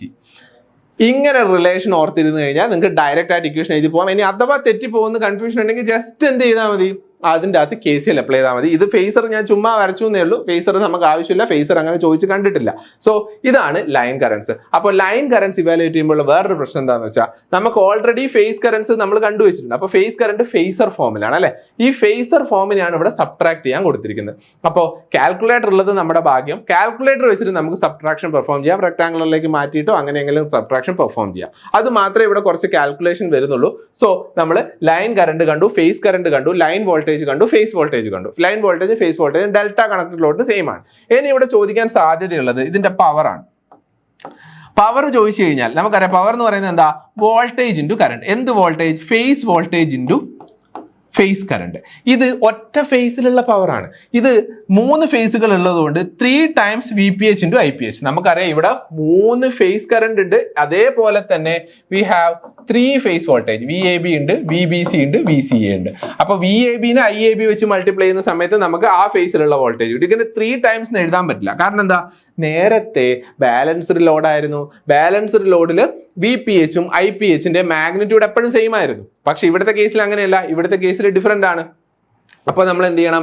VAB into IAB plus VBC into IBC plus VCA into ICA. അതാണ് എന്ത്? അതിൻ്റെ അകത്തുള്ള ഫേസ് പവർ എന്ന് പറയുന്നത്. ഏത് പവർ? ആക്റ്റീവ് പവർ ആണെങ്കിൽ കൂടെ cos φ ചേർക്കണം, റിയാക്റ്റീവ് പവർ ആണെങ്കിൽ sin φ ചേർക്കണം, മറ്റേ ടോട്ടൽ പവർ ആണെങ്കിൽ ഒന്നും ചേർക്കണ്ട, രണ്ടും തമ്മിൽ മൾട്ടിപ്ലൈ ചെയ്ത് ആഡ് ചെയ്താൽ മാത്രം മതി. സോ ഇതാണ് എന്ത്? ഈ ഡെൽറ്റ കണക്റ്റഡ് ലോഡിൽ വരുന്ന കാൽക്കുലേഷൻസ്, ഡെൽറ്റ അൺബാലൻസ്ഡ് ഡെൽറ്റയിൽ വരുന്ന കാൽക്കുലേഷൻ. അപ്പൊ ശരിക്കും ഫേസ് ആംഗിൾ കാണണമെങ്കിൽ നിങ്ങൾക്ക് എന്ത് ചെയ്താൽ മതി? ഫേസ് ആംഗിൾ കാണണമെങ്കിൽ പ്രത്യേകം ശ്രദ്ധിക്കുക. നമ്മൾ എങ്ങനെ പവർ കാൽക്കുലേറ്റ് ചെയ്യുന്നത് ഞാൻ ഒന്നും കൂടെ പറയാം. പവർ എന്ന് പറയുന്നത് നമ്മൾ ഓരോ ഫേസിലുള്ള പവർ കാണണം. അപ്പൊ ടോട്ടൽ പവർ എന്ന് പറയുന്നത് AB എന്ന് പറയുന്ന ഫേസിലുള്ള പവർ പ്ലസ് BC എന്ന് പറയുന്ന ഫേസിലുള്ള പവർ പ്ലസ് CA എന്ന് പറയുന്ന ഫേസിലുള്ള പവർ. അപ്പോൾ AB എന്ന് പറയുന്ന ഫേസിലുള്ള പവർ എങ്ങനെ കാൽക്കുലേറ്റ് ചെയ്യുക? VAB into IAB. ചോദിച്ചിരിക്കുന്ന പവർ എന്ന് പറയുന്നത് ആക്റ്റീവ് പവർ ആണെങ്കിൽ P ആണെങ്കിൽ VAB IAB into cos phi. cos phi എന്ന് പറഞ്ഞാൽ 5AB. 5AB എങ്ങനെ കിട്ടും? VAB നോക്കുക, എവിടെ VAB? 400 angle 0 degree. IAB എത്രയാ? IAB ഇവിടെയുണ്ട്. അപ്പോൾ അത് തമ്മിലുള്ള ആംഗിളും അവിടെ ഡയറക്റ്റ് ആയിട്ട് തന്നിട്ടുണ്ട്. സോ നമ്മൾ ആംഗിൾ കാൽക്കുലേഷനും പ്രശ്നമില്ല. അപ്പോൾ എല്ലാം ആംഗിൾ നമ്മൾ ഇവാലുവേറ്റ് ചെയ്തിട്ടുണ്ട്. അപ്പോൾ ജസ്റ്റ് മൾട്ടിപ്ലൈ ചെയ്യുക, മാഗ്നിറ്റ്യൂഡ്സ് തമ്മിൽ മൾട്ടിപ്ലൈ ചെയ്യുക, ആംഗിൾസ് തമ്മിൽ ആഡ് ചെയ്യുക മൾട്ടിപ്ലൈ ചെയ്യുന്ന സമയത്ത്. So we can completely calculate all the parameter. അപ്പോൾ ഇനി നമുക്ക് ഡിസ്കസ് ചെയ്യാനുള്ളത് അൺബാലൻസ്ഡിലെ രണ്ടാമത്തെ ലോഡ് കണ്ടീഷനാണ്. അൺബാലൻസ്ഡ് രണ്ടാമത്തെ ലോഡ് കണ്ടീഷൻ നമ്മൾ ടൈപ്പ് 2 ആയിട്ട് നമ്മൾ തുടക്കത്തിൽ ഡിവൈഡ് ചെയ്തിട്ടുണ്ടല്ലോ. ടൈപ്പ് ഓഫ് ക്വസ്റ്റ്യൻസ് നമ്മൾ ഇവിടെ ഡിവൈഡ് ചെയ്തിട്ടുണ്ട്. അതിൽ നമ്മൾ ഇപ്പൊ ഡിസ്കസ് ചെയ്ത ഏതാണ്? ഇതാണ് നമ്മൾ ഡിസ്കസ് ചെയ്തത്. നെക്സ്റ്റ് വരുന്നത് അൺബാലൻസ്ഡ് 4 വയർ സ്റ്റാർ ആണ്. 4 വയർ സ്റ്റാർ, അതാണ് ഈ ക്വസ്റ്റ്യൻ. ഇതെങ്ങനെ മനസ്സിലാവുക എന്നുള്ളത് നമുക്ക് പിന്നെ പറയാം. ഇതിന്റെ അകത്ത് 4 വയർ സ്റ്റാർ ആണ് എന്നുള്ളത് പറയാൻ കാരണം എന്താണെന്ന് വെച്ച് കഴിഞ്ഞാൽ ഇതിന്റെ അകത്ത് ഒരു പർട്ടിക്കുലർ തിയറി ടോപ്പിക് വരുന്നുണ്ട്, ദാറ്റ് ഈസ് ന്യൂട്രൽ ഷിഫ്റ്റ്. ഇത് വളരെ ഇമ്പോർട്ടന്റ് ആണ്. നമ്മൾ തിയറി എന്തെങ്കിലും എഴുതാന്ന് വിചാരിച്ച് പോകുന്നവർക്ക് നമുക്ക് പിന്നെ മരുഭൂമിയിലെ നീരുറവ് പോലെ കിട്ടുന്ന ഒരു ക്വസ്റ്റ്യൻ ആണ് ഈ ന്യൂട്രൽ ഷിഫ്റ്റ് എന്ന് പറയുന്നത്. ന്യൂട്രൽ ഷിഫ്റ്റ്, റെസൊണൻസിന്റെ കണ്ടീഷൻസ്, പിന്നെ തിയറി ആയിട്ട് ചോദിക്കുന്ന മറ്റേ റെസിപ്രോസിറ്റി തിയറം, ഈ കാര്യങ്ങളൊക്കെയാണ് നമുക്ക് തിയറി ആയിട്ട് ഇതിൻ്റെ അകത്ത് സ്ഥിരമായിട്ട് ചോദിക്കുന്ന ക്വസ്റ്റ്യൻസ്. അപ്പൊ ന്യൂട്രൽ ഷിഫ്റ്റ് എന്ന് പറയുന്നത് ഈ ഒരു 4 വയർ അൺബാലൻസ്ഡ് സ്റ്റാറിൽ ഉണ്ടാവുന്ന ഒരു സംഭവമാണ്. അപ്പോൾ ഇതിൽ സംഭവിക്കുന്നത് എന്താണെന്ന് വെച്ച് കഴിഞ്ഞാൽ നമ്മൾ ഇങ്ങനെ 4 വയർ സിസ്റ്റം എന്ന് പറയുന്നത് എങ്ങനെയാന്ന് വെച്ച് കഴിഞ്ഞാൽ ഇപ്പൊ സ്റ്റാർ കണക്റ്റഡ് ലോഡ്, ഈ സ്റ്റാർ കണക്റ്റഡ് ലോഡ് ഇത് അൺബാലൻസ്ഡ് ആണ്, ഹൈലി അൺബാലൻസ്ഡ് ആണ്. എന്ന് വെച്ച് കഴിഞ്ഞാൽ 3 ഇമ്പിഡൻസും ഡിഫറെന്റ് ആണ്. 3 ഇമ്പിഡൻസും ഡിഫറെന്റ് ആവുന്ന സമയത്ത് നമ്മൾ ഇവിടുത്തെ കറണ്ടുകൾ ഒരിക്കലും ബാലൻസ്ഡ് ആവില്ല. അപ്പൊ 4 വയർ സിസ്റ്റം എന്ന് പറഞ്ഞാൽ ഓൾറെഡി ഇവിടെ 3 വയേഴ്സ് കണക്ട് ചെയ്തിട്ടുണ്ടാവും. അതിന്റെ കൂട്ടത്തിൽ ഇതിന്റെ ന്യൂട്രൽ പോയിന്റ് ആയിട്ട് ഒരു വയർ എടുത്തിട്ടുണ്ടാവും. This is the 4th wire. ഇങ്ങനെ ഒരു വയർ കണക്ഷൻ നമ്മൾ എടുത്തിട്ടുണ്ടെങ്കിൽ ഇവിടുത്തെ കറണ്ടുകൾ അൺബാലൻസ്ഡ് ആയതുകൊണ്ട് ഈ ന്യൂട്രൽ വയറിൽ കൂടെ കറണ്ട് ഫ്ലോ ചെയ്യും. ആക്ച്വലി ന്യൂട്രലിൽ കൂടെ കറണ്ട് ഈ ഒരു ന്യൂട്രൽ എന്ന് പറയുന്നത് ആക്ച്വലി മറ്റേ കേസിലൊക്കെ ബാലൻസ്ഡ് കേസിൽ ഇവിടുത്തെ വോൾട്ടേജ് എന്ന് പറയുന്നത് സോഴ്സിന്റെ ഗ്രൗണ്ട് പൊട്ടൻഷ്യലിന് സെയിം ആയിരിക്കും. അപ്പൊ ഇവിടെ പ്രത്യേകിച്ച് ഒരു കറണ്ട് ഫ്ലോ ഇതിൽ കൂടെ ഉണ്ടാവില്ല, കാരണം ഇവിടെ എല്ലാം ബാലൻസ്ഡ് ആയതുകൊണ്ട് എല്ലാം ക്യാൻസൽ ഔട്ട് ചെയ്ത് പോകും. പക്ഷെ ഇവിടുത്തെ അൺബാലൻസ്ഡ് ലോഡിന്റെ കേസിൽ ഈ ന്യൂട്രൽ വയറിൽ കൂടെ ഒരു കറണ്ട് ഉണ്ടാവും. അതിന് കാരണമായിട്ടുള്ള ആളാണ് ന്യൂട്രൽ ഷിഫ്റ്റ്. അപ്പൊ ഈ കാര്യങ്ങൾ, ഈ പോയിന്റ്സും ആ ഒരു പിക്ചറും നമ്മൾ അതിന്റെ അകത്ത് എക്സ്പ്രസ് ചെയ്താൽ മതി. Neutral shift occurs in unbalanced load condition in a 4 wire star connected load due to unbalanced load. ഇത് അതുകൊണ്ടാണ് ഈ unbalanced load conditionൽ 4 wire star connected load unbalanced ലോഡിലാണ് ഇത് സംഭവിക്കുന്നത്. ഈ ഇൻബാലൻസ് സംഭവിക്കാനുള്ള സാധ്യത എന്താണെന്ന് വെച്ചാൽ this imbalance causes the neutral point of the load to drift from its ideal position, resulting in an uneven distribution of voltage across the phases and potential difference between the source load and neutral points. അപ്പോൾ ശരിക്കും നമ്മൾ ഇപ്പോൾ ഒരു star connected source connect ചെയ്തിട്ടുണ്ടെങ്കിൽ ഈ star connected സോഴ്സിനും എന്തുണ്ടാവും? ഒരു ന്യൂട്രൽ പോയിന്റ് ഉണ്ടാവും. ഈ ന്യൂട്രൽ പോയിന്റും ഇതും തമ്മിൽ സെയിം പൊട്ടൻഷ്യലാണ് ഉണ്ടാവുക. പക്ഷേ അവിടെ ലോഡ് അൺബാലൻസ്ഡ് ആയതുകൊണ്ട് അവിടുത്തെ കറണ്ട്സ് അല്ലെങ്കിൽ വോൾട്ടേജുകൾ അൺബാലൻസ്ഡ് ആവുകയും അതുകൊണ്ട് ഈ ന്യൂട്രൽ കണ്ടക്ടറിൽ കൂടെ ഒരു കറണ്ട് ഉണ്ടായിട്ട് ഈ സോഴ്സിനെ ഡിസ്റ്റർബ് ചെയ്യാനുള്ള സാധ്യതകളുണ്ട്. അപ്പോൾ പ്രോപ്പർ ആയിട്ട് നമ്മൾ എന്ത് ചെയ്യണം? ആ ന്യൂട്രൽ പോയിന്റ് ഗ്രൗണ്ടിലേക്ക് പ്രോപ്പർ ആയിട്ട് കണക്ട് ചെയ്യണം. അതിന് ഈ ന്യൂട്രൽ ഷിഫ്റ്റ് ഉണ്ടാവുന്ന സമയത്ത് ഉണ്ടാവുന്ന പ്രശ്നമാണത്. And അതിന് കാരണമാണിത്. This shift is because the unbalanced phase currents create a resultant current through the neutral point, neutral wire. അപ്പോൾ ഈ ഒരു തിയറി ക്വസ്റ്റ്യൻസ് സ്ഥിരമായിട്ട് ഇവർ കണ്ടുപിടിച്ച് ചോദിക്കുന്ന ഒരു തിയറി ക്വസ്റ്റ്യൻ, എന്തെങ്കിലും ഒരു തിയറി ചോദിക്കണമല്ലോ എന്ന് വിചാരിച്ച് ചോദിക്കുന്ന ഒരു ക്വസ്റ്റ്യൻ ആണിത്. അപ്പോൾ ഈ കാര്യങ്ങളൊക്കെയാണ് നമ്മൾ ന്യൂട്രൽ ഷിഫ്റ്റിൽ എഴുതേണ്ടത്. ഈ ന്യൂട്രൽ ഷിഫ്റ്റിനെ അസോസിയേറ്റ് ചെയ്ത് വരുന്ന ഒരു ക്വസ്റ്റ്യൻ, ഇതും സ്ഥിരമായിട്ട് ചോദിക്കുന്ന ഒരു ക്വസ്റ്റ്യൻ, പക്ഷേ ഷോർട്ട് ആൻസർ ആയിട്ട് 3 മാർക്കിന്റെ ക്വസ്റ്റ്യൻ ആയിട്ട് ഇതൊക്കെ എക്സ്പെക്ട് ചെയ്യാവും. അതായത് ഇതിൽ പറയുന്നത് ഒരു 3 phase 4 wire unbalanced, കണ്ടോ 4 വയർ എന്ന് പറഞ്ഞിട്ടുണ്ട്. പാർട്ടുണ്ട്, സ്റ്റാർ ആണെന്ന് പറഞ്ഞിട്ടുണ്ട്. അതിൻ്റെ അകത്ത് 3 ഫേസിൽ കൂടെയുള്ള കറൻസ്, ലൈൻ കറൻസ് തരും. IA, IB, IC എന്ന് പറഞ്ഞിട്ട് 3 കറൻസ് തരും. എന്ന് വെച്ച് കഴിഞ്ഞാൽ സ്റ്റാർ കണക്റ്റഡ് ആണല്ലോ, സ്റ്റാർ കണക്റ്റഡിൽ ലൈൻ കറണ്ടും ഫേസ് കറണ്ടും സെയിം ആണ്. അപ്പോൾ സ്റ്റാർ കണക്റ്റഡിൽ ഇതിൽ 3 ഇതിൽ കൂടെ ഇപ്പൊ IA എന്ന് പറയുന്ന കറണ്ടിന്റെ വാല്യൂ തരും, IB എന്ന് പറയുന്ന കറണ്ടിന്റെ വാല്യൂ തരും, IC എന്ന് പറയുന്ന കറണ്ടിന്റെ വാല്യൂ തരും. എന്നിട്ട് ന്യൂട്രൽ കണ്ടക്ടറിൽ കൂടെയുള്ള കറണ്ടിന്റെ വാല്യൂ കാണാൻ ചോദിക്കും. അപ്പൊ നമുക്കറിയാം 4 വയർ അൺബാലൻസ്ഡ് ലോഡാണ്. ന്യൂട്രൽ കണ്ടക്ടർ എന്ന് പറയുമ്പോൾ നമ്മൾ വിചാരിക്കുക ന്യൂട്രൽ കണ്ടക്ടർ കൂടെ കറണ്ട് ഉണ്ടാവും, 0 അല്ലേ? പക്ഷേ 4 വയർ അൺബാലൻസ്ഡ് ആണ്. 4 വയർ അൺബാലൻസ്ഡ് ആയതുകൊണ്ട് ഇവിടുത്തെ കറണ്ട് ഡിസ്ട്രിബ്യൂഷൻ ബാലൻസ്ഡ് ആയിരിക്കില്ല. ബാലൻസ്ഡ് ആവാത്തത് കൊണ്ട് എന്ത് സംഭവിക്കും? ന്യൂട്രൽ കണ്ടക്ടറിൽ കൂടെ എന്ത് പോവും? ഒരു കറണ്ട്, റിസൾട്ടന്റ് കറണ്ട് ഫ്ലോ ചെയ്യും. ദാറ്റ് കറണ്ട് എങ്ങനെയാ അത് കണ്ടുപിടിക്കുക? ഇവിടെ KCL അപ്ലൈ ചെയ്താൽ മതി. ഇവിടെ KCL അപ്ലൈ ചെയ്യുന്ന സമയത്ത് എന്താ? ഇവിടെ 3 കറണ്ട്സ് ഇൻകമിംഗ് ആണ്, ഒറ്റ കറണ്ട് ഔട്ട് ഗോയിങ് ആണ്. സോ ന്യൂട്രൽ കണ്ടക്ടറിൽ കൂടെയുള്ള കറണ്ട് എന്ന് പറയുന്നത് എന്താ? IA + IB + IC. ഇത്രയേ ഉള്ളൂ. ഡയറക്റ്റ് ആയിട്ട് 3 കറണ്ട്സ് തന്നിട്ടുണ്ടാവും. 3 എണ്ണത്തിനെ അങ്ങ് കൂട്ടുക, then you will get the total neutral current. അപ്പോൾ ഡയറക്റ്റ് ആയിട്ട് ഇതിനെ 9.24 + 21 + 15.4 എന്ന് കൂട്ടരുത്. ഇത് ഫേസർ ആണ്, മറ്റേ രീതിയിൽ മാറ്റിയിട്ട് വേണം ചെയ്യാൻ. അപ്പൊ ആ ഒരു പ്രശ്നം മാത്രമേ ഇവിടെ ഉള്ളൂ. പക്ഷേ കാൽക്കുലേഷൻ വൈസ് ഇതിന്റെ ലോജിക്ക് എന്ന് പറയുന്നത് ഇത്രയേ ഉള്ളൂ. ഇത് സ്ഥിരമായിട്ട് ചോദിക്കുന്ന ഒരു ടൈപ്പ് ഓഫ് ക്വസ്റ്റ്യൻ ആണ്. സോ നെക്സ്റ്റ് നമ്മൾ കുറച്ച് ലെവൽ, അതായത് 4 വയർ സിസ്റ്റത്തിൽ ചോദിക്കുന്ന കുറച്ച് essay ടൈപ്പ് ക്വസ്റ്റ്യൻസ് ഏതാന്ന് നോക്കാം. അപ്പൊ ഇത് ഡയറക്റ്റ് ആയിട്ട് ഇങ്ങനെയാണ് ചോദിക്കുക. അതായത് ഒരു 3 ഫേസ് 400 വോൾട്ട് 4 വയർ സിസ്റ്റം കണ്ടോ, എല്ലാം തന്നിട്ടുണ്ട്. അതൊരു സ്റ്റാർ കണക്റ്റഡ് ലോഡ്, അതിൻ്റെ അകത്ത് ഓരോ ഫേസിലും കണക്ട് ചെയ്തിരിക്കുന്ന ലോഡ് തന്നിട്ടുണ്ട്. അങ്ങനെയാണെങ്കിൽ ലൈൻ കറണ്ട് എങ്ങനെ കണ്ടുപിടിക്കും? Current through the neutral conductor എങ്ങനെ കണ്ടുപിടിക്കും? ഇതാണ് ക്വസ്റ്റ്യൻ. ഇതിനെയും നമ്മൾ ഡെൽറ്റ ചെയ്തതുപോലെ തന്നെയാണ് ചെയ്യുക, ഒരു വ്യത്യാസമില്ല.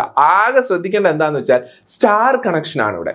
സ്റ്റാർ കണക്ഷൻ ആയതുകൊണ്ട് സ്റ്റാർ കണക്ഷനിൽ ഫേസ് വോൾട്ടേജും ലൈൻ വോൾട്ടേജും സെയിം അല്ല. ഡെൽറ്റ കണക്ഷനിൽ ഇപ്പോൾ 400 വോൾട്ട് ലൈൻ വോൾട്ടേജ് എന്ന് പറഞ്ഞാൽ നിങ്ങൾക്ക് എന്തെടുക്കാം?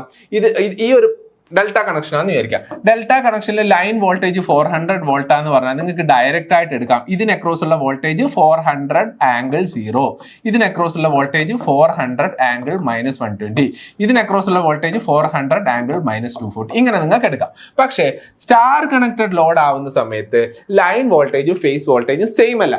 കൂടാതെ ഇവിടെ അൺബാലൻസ്ഡ് ആണ്. അൺബാലൻസ്ഡ് ആവുന്ന സമയത്ത് നേരത്തെ ഡെൽറ്റ കണക്ഷൻ ഞാൻ പറഞ്ഞു, ഡയറക്റ്റ് ഫേസ് വോൾട്ടേജ്, സോഴ്സിന്റെ ഫേസ് വോൾട്ടേജ് ഡയറക്റ്റ് ആയിട്ട് ലോഡിന്റെ ഫേസ് വോൾട്ടേജിലേക്കാണ് കണക്ഷൻ വരിക. അതുകൊണ്ട് നമുക്ക് അതിനെ എന്തെടുക്കാം? ഓരോന്നിന്റെയും മാഗ്നിറ്റ്യൂഡ് സെയിം, അതായത് വോൾട്ടേജുകൾ ബാലൻസ്ഡ് ആയിട്ട് നമുക്ക് കൺസിഡർ ചെയ്യാം. പക്ഷെ ഇവിടുത്തെ കേസിൽ അങ്ങനെ കൺസിഡർ ചെയ്യാൻ പറ്റും. കാരണം ഇവിടെ ഒരു ന്യൂട്രൽ വയർ എക്സിസ്റ്റ് ചെയ്യുന്നുണ്ട്. ഈ ന്യൂട്രൽ വയർ ഇപ്പുറം നമ്മളൊരു സ്റ്റാർ കണക്റ്റഡ് സോഴ്സ് കൊടുത്തിട്ടുണ്ടെങ്കിൽ കറക്റ്റ് ആയിട്ട് എങ്ങനെയാ കണക്ഷൻ വരിക എന്ന് പറഞ്ഞാൽ ഇതും കണക്ട് ആവും, ബിയും കണക്ട് ആവും, സിയും കണക്ട് ആവും. കൂടാതെ ന്യൂട്രൽ കണ്ടക്ടറും ഇതിന്റെ ന്യൂട്രലും തമ്മിൽ കണക്ട് ആവും. അപ്പോൾ ശരിക്കും സോഴ്സ് ബാലൻസ്ഡ് ആയിരിക്കും. എന്ന് വെച്ച് കഴിഞ്ഞാൽ ഇതിന് അക്രോസ് വരുന്ന വോൾട്ടേജ് അതേപടി ഇതിന് അക്രോസ് വരും. കാരണം ഇതിന് അക്രോസ് ഇവിടെ ഒരു ഗ്രൗണ്ട് പോയിന്റ്സ് തമ്മിൽ അങ്ങോട്ടും ഇങ്ങോട്ടും കണക്ഷൻ, നിങ്ങൾ നോക്കിയാൽ മതി, ഈ രണ്ട് പോയിന്റിന് സെയിം ആയിരിക്കും. അപ്പോൾ അതുകൊണ്ട് ഇവിടുത്തെ ഫേസ് വോൾട്ടേജ് എത്രയാണോ സെയിം ഫേസ് വോൾട്ടേജ് ആയിരിക്കും ഇതിന് അക്രോസ് വരിക. ഏതിൽ മാത്രം ഇത് പോസിബിൾ എന്നറിയോ? 4 വയർ സിസ്റ്റത്തിൽ മാത്രമാണ് ഇത് പോസിബിൾ, അല്ലാത്ത 3 വയർ സിസ്റ്റത്തിൽ ഇത് പോസിബിൾ അല്ല. അത് വേറെ രീതിയിലാണ് ചെയ്യേണ്ടത്. നമ്മൾ അടുത്ത ക്വസ്റ്റ്യൻ ആയിട്ട് അത് ഡിസ്കസ് ചെയ്യും.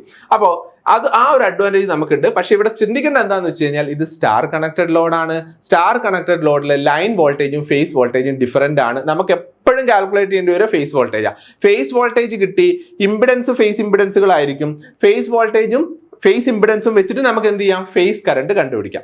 ഇതാണ് പ്രൊസീജിയർ. അപ്പോൾ ഇവിടുത്തെ കേസിൽ നിങ്ങൾ ലൈൻ വോൾട്ടേജ് 400 വോൾട്ട് തന്നിട്ടുണ്ട്. ആദ്യം എന്ത് ചെയ്യണം? Phase voltage is equal to VL/√3. ഇതാണ് ഫേസ് വോൾട്ടേജിന്റെ മാഗ്നിറ്റ്യൂഡ്. അതിനുശേഷം എന്ത് ചെയ്യണം? 3 ഫേസ് വോൾട്ടേജുകൾ VAN, VBN, VCN. അതെങ്ങനെ എടുക്കണം? Magnitude same, they are separated with a phase of 0, -120 and +120 അല്ലെങ്കിൽ -240. ഫേസ് വോൾട്ടേജുകൾ കിട്ടി. ഇത് 4 വയറിൽ മാത്രമേ ഇങ്ങനെ നടക്കുള്ളൂ കേട്ടോ. അല്ലാണ്ട് ഡയറക്റ്റ് ആയിട്ട് അൺബാലൻസ്ഡ് കേസിൽ നിങ്ങൾക്ക് എന്ത് എടുക്കാൻ പറ്റില്ല? ഇവിടുത്തെ ഇതിന് അക്രോസ് ഉള്ള വോൾട്ടേജുകൾ ബാലൻസ്ഡ് ആയിട്ട് എടുക്കാൻ പറ്റില്ല. ഡെൽറ്റയിൽ എടുക്കാം. കാരണം എന്താ? ഡെൽറ്റയിൽ സോഴ്സ് അപ്ലൈ ചെയ്യുന്ന വോൾട്ടേജ് അതേപടി ലോഡിലേക്ക് വരും. അതുകൊണ്ട് സോഴ്സ് ബാലൻസ്ഡ് ആണെങ്കിൽ ഓട്ടോമാറ്റിക്കലി ഡെൽറ്റ ലോഡിലുള്ള ഫേസ് വോൾട്ടേജുകൾ ബാലൻസ്ഡ് ആവും. 4 വയർ സിസ്റ്റത്തിലും കിട്ടും. കാരണം എന്താ? ഇവിടെ സോഴ്സും ലോഡും തമ്മിലുള്ള ന്യൂട്രൽ പോയിന്റ്സ് കണക്റ്റഡ് ആയതുകൊണ്ട് ഇവിടുത്തെ ഫേസ് വോൾട്ടേജ് ഡയറക്റ്റ് ആയിട്ട് ഇതിന് അക്രോസ് ഉള്ള ഫേസ് വോൾട്ടേജ് ആയിട്ട് വരും. അപ്പോൾ ഈ ഒരു കണക്ഷൻ ഉള്ളതുകൊണ്ട് ഇത് ഡീറ്റെയിൽ ആയിട്ട് നമ്മൾ തിയറി സെഷനിൽ ഡിസ്കസ് ചെയ്തിട്ടുണ്ട്. അപ്പോൾ ഞാൻ കുറച്ച് സ്പീഡിൽ പോവാണ്. സോ ഫേസ് വോൾട്ടേജ് കിട്ടി, ഫേസ് ഇമ്പിഡൻസ് കിട്ടി. അപ്പൊ നിങ്ങൾക്ക് എന്ത് കണ്ടുപിടിക്കാം? ഇനിയൊന്നും ഇല്ലടോ, you can find out IA, IB, IC. They are, ഇതെന്താണ്? These are the phase currents. Star connected ലോഡാണ്. സ്റ്റാർ കണക്റ്റഡ് ലോഡിൽ ആരാണ് സെയിം? ഫേസ് കറണ്ടും ലൈൻ കറണ്ട് സെയിം ആണ്. അപ്പൊ ഫേസ് കറണ്ട് എന്ത് കിട്ടിയോ അത് തന്നെ നിങ്ങൾക്ക് എന്തായിട്ട് എടുക്കാം? ലൈൻ കറണ്ട് ആയിട്ട് എടുക്കാം. കഴിഞ്ഞു. ഇത്രയേ ഉള്ളൂ അതിന്റെ calculation. So in star connected load this is calculated like this. And also the neutral conductor കൂടെയുള്ള കറണ്ട് എങ്ങനെ കണ്ടുപിടിക്കാം? നേരത്തെ നമ്മൾ പറഞ്ഞു IA plus IB plus IC, അതാണ് ന്യൂട്രൽ കണ്ടക്ടറിൽ കൂടെയുള്ള current. So in this manner we can find all the factors. And power ഇവിടെ ചോദിച്ചിട്ടുണ്ടെങ്കിലോ, power ചോദിച്ചാൽ ഒരു പ്രശ്നമില്ല, ഇത് മാത്രം എന്താണ്? VPH into IPH cos phi. ഇത് ഏത് ഫേസിലാണോ 3 ഫേസ് ഉണ്ടെങ്കിൽ ഓരോ ഫേസിനും ഇൻഡിവിജ്വലി കാൽക്കുലേറ്റ് ചെയ്യണം. ഇത് AB ഫേസിന് കാൽക്കുലേറ്റ് ചെയ്യണം, ഇത് BC ഫേസിന് കാൽക്കുലേറ്റ് ചെയ്യണം, ആൻഡ് ഇത് CA ഫേസിന് കാൽക്കുലേറ്റ് ചെയ്യണം. എന്നിട്ട് 3ഉം കൂടെ കൂട്ടണം. എന്നാലേ നമുക്ക് എന്ത് കിട്ടുള്ളൂ? ടോട്ടൽ പവർ കിട്ടുള്ളൂ, ടോട്ടൽ ആക്റ്റീവ് പവർ കിട്ടുള്ളൂ. റിയാക്റ്റീവ് പവർ ചോദിച്ചാൽ അല്ലെങ്കിൽ sin phi വെച്ച് ചെയ്യണം. ഓക്കെ, അപ്പോൾ ഇതാണ് അതിന്റെ കാൽക്കുലേഷൻ എന്ന് പറയുന്നത്. Next, last and final. ഇത് മൂന്നാമത്തെ ടൈപ്പ് ക്വസ്റ്റ്യൻ. അതായത് സ്റ്റാർ അൺബാലൻസ്ഡ് 3 വയർ ലോഡ് എന്ന് വെച്ച് കഴിഞ്ഞാൽ എന്തുണ്ടാവില്ല? ആ നടുവിൽ ന്യൂട്രൽ പോയിന്റും സോഴ്സിന്റെ ന്യൂട്രൽ പോയിന്റും തമ്മിൽ കണക്ഷൻ ഉണ്ടാകാനുള്ള 4ാമത്തെ വയർ ഉണ്ടാവില്ല. ഇത് സോൾവ് ചെയ്യാൻ 2 മെത്തേഡുകൾ ഉണ്ട്. പക്ഷെ നമ്മൾ സ്പെസിഫിക് ആയിട്ട് സിലബസിൽ പറഞ്ഞിട്ടുണ്ട് നമ്മൾ എന്ത് അപ്ലൈ ചെയ്യണം? മിൽമാൻസ് തിയറം അപ്ലൈ ചെയ്തിട്ടാണ് ഇത് ശരിക്കും സോൾവ് ചെയ്യേണ്ടത്. നമ്മളെ സിലബസിൽ അങ്ങനെയാണ് പറഞ്ഞിരിക്കുന്നത്. മിൽമാൻസ് തിയറം എന്താണെന്നും ഡീറ്റെയിൽ ആയിട്ടുള്ള സ്റ്റേറ്റ്മെന്റ്സും എവിടെയുണ്ട്? നമ്മുടെ കോഴ്സിൽ നമ്മൾ തിയറി സെഷനിൽ നമ്മൾ ഡിസ്കസ് ചെയ്തിട്ടുണ്ട്. അപ്പൊ അതിനെപ്പറ്റി ഞാൻ കൂടുതലായിട്ട് പറയുന്നില്ല. അപ്പൊ ഇതിവിടെ മിൽമാൻസ് തിയറം അപ്ലൈ ചെയ്യാനുള്ള കാരണം എന്താണെന്ന് മാത്രം നിങ്ങൾ മനസ്സിലാക്കുക. എന്താണ് സംഭവം? നമുക്ക് ഇതുവരെയുള്ള കേസിൽ സോഴ്സ് ബാലൻസ്ഡ് ആണെങ്കിൽ ഇവിടെ വരുന്ന ഫേസ് വോൾട്ടേജ് തന്നെ ലോഡിന് അക്രോസ് ഉള്ള ഫേസ് വോൾട്ടേജ് ആയിട്ട് നമുക്ക് എടുക്കാൻ പറ്റുമായിരുന്നു. അപ്പൊ സോഴ്സ് ബാലൻസ്ഡ് ആണെങ്കിൽ ഓട്ടോമാറ്റിക്കലി ഫേസ് വോൾട്ടേജുകളെ നമുക്ക് എന്തെടുക്കാം? ബാലൻസ്ഡ് ഫേസ് വോൾട്ടേജ് ആയിട്ട് എടുക്കാൻ പറ്റുമായിരുന്നു. പക്ഷെ ഇവിടെ ഇത് രണ്ടും തമ്മിൽ കണക്ഷൻ ഇല്ല. അപ്പോൾ നമുക്ക് ഈ വോൾട്ടേജ് തന്നെ കറക്റ്റ് ആയിട്ട് ഇവിടെ വരുന്ന പറയാൻ പറ്റുമോ? ഒരിക്കലും പറയാൻ പറ്റില്ല. അപ്പോൾ നിങ്ങൾ എന്ത് ചെയ്യണം? നിങ്ങൾ ഈ ഒരു പർട്ടിക്കുലർ വോൾട്ടേജ് കണ്ടുപിടിക്കണം. എവിടുന്ന്? സോഴ്സിന്റെ ബാലൻസ്ഡ് വോൾട്ടേജിൽ നിന്ന് ലോഡിന്റെ ഫേസ് വോൾട്ടേജ് നിങ്ങൾ ഇവാലുവേറ്റ് ചെയ്യണം. അപ്പോൾ അത് ചെയ്യണമെങ്കിൽ ഒരു പ്രശ്നം ഇരിക്കുന്നത് എന്താണെന്ന് വെച്ച് കഴിഞ്ഞാൽ, നമുക്ക് വോൾട്ടേജുകൾ ഇവാലുവേറ്റ് ചെയ്യണമെങ്കിൽ എപ്പോഴും ഒരു കിർച്ചോഫ് വോൾട്ടേജ് ലോ അപ്ലൈ ചെയ്യാൻ പറ്റണം. കിർച്ചോഫ് വോൾട്ടേജ് ലോ എന്ന് കിട്ടണമെങ്കിൽ നമുക്ക് ഒരു ക്ലോസ്ഡ് ലൂപ്പ് വേണം. അപ്പോൾ ക്ലോസ്ഡ് ലൂപ്പ് ഇതൊരു ന്യൂട്രൽ പോയിന്റ് ആണ്, ഇതും ഒരു ന്യൂട്രൽ പോയിന്റ് ആണ്. അപ്പോൾ ഞാനിതാ ഇവിടുന്ന് ഒരു ലൂപ്പ് എടുക്കുന്നു, ഇവിടുന്ന് ഇങ്ങനെ പോകുന്നു, ഇതിൽ കൂടെ പോകുന്നു, വീണ്ടും ന്യൂട്രൽ പോയിന്റിലെത്തി. അപ്പൊ നമ്മൾ സാധാരണ ഇവിടെ ന്യൂട്രൽ കണ്ടക്ടർ ഇല്ലാത്തതുകൊണ്ട് എന്ത് സംഭവിക്കില്ല? ന്യൂട്രൽ ഷിഫ്റ്റിന്റെ കാര്യങ്ങളൊന്നും ഉണ്ടാവില്ല. അതുകൊണ്ട് തന്നെ ഈ 2 പോയിന്റ്സും സെയിം പോയിന്റ്സ് ആയിട്ട് നമ്മൾ കൺസിഡർ ചെയ്യുവാണെങ്കിൽ, സെയിം പൊട്ടൻഷ്യൽ ആയിട്ട് കൺസിഡർ ചെയ്യുകയാണെങ്കിൽ, സെയിം പൊട്ടൻഷ്യൽ ആയിട്ട് കൺസിഡർ ചെയ്യാൻ പറ്റില്ല. രണ്ടും സെയിം പൊട്ടൻഷ്യൽ ആയിരിക്കില്ല. കാരണം എന്താ? അൺബാലൻസ്ഡ് ലോഡ് ആകുമ്പോൾ എന്തായാലും മിസ്മാച്ച് ഉണ്ടാവും. ഇവിടെ ഒരു ന്യൂട്രൽ കണ്ടക്ടർ ഉണ്ടായിരുന്നെങ്കിൽ അതിൽ കൂടെ കറണ്ട് ഫ്ലോ ചെയ്തേനെ. പക്ഷെ ഇവിടെ ന്യൂട്രൽ കണ്ടക്ടർ ഇല്ല.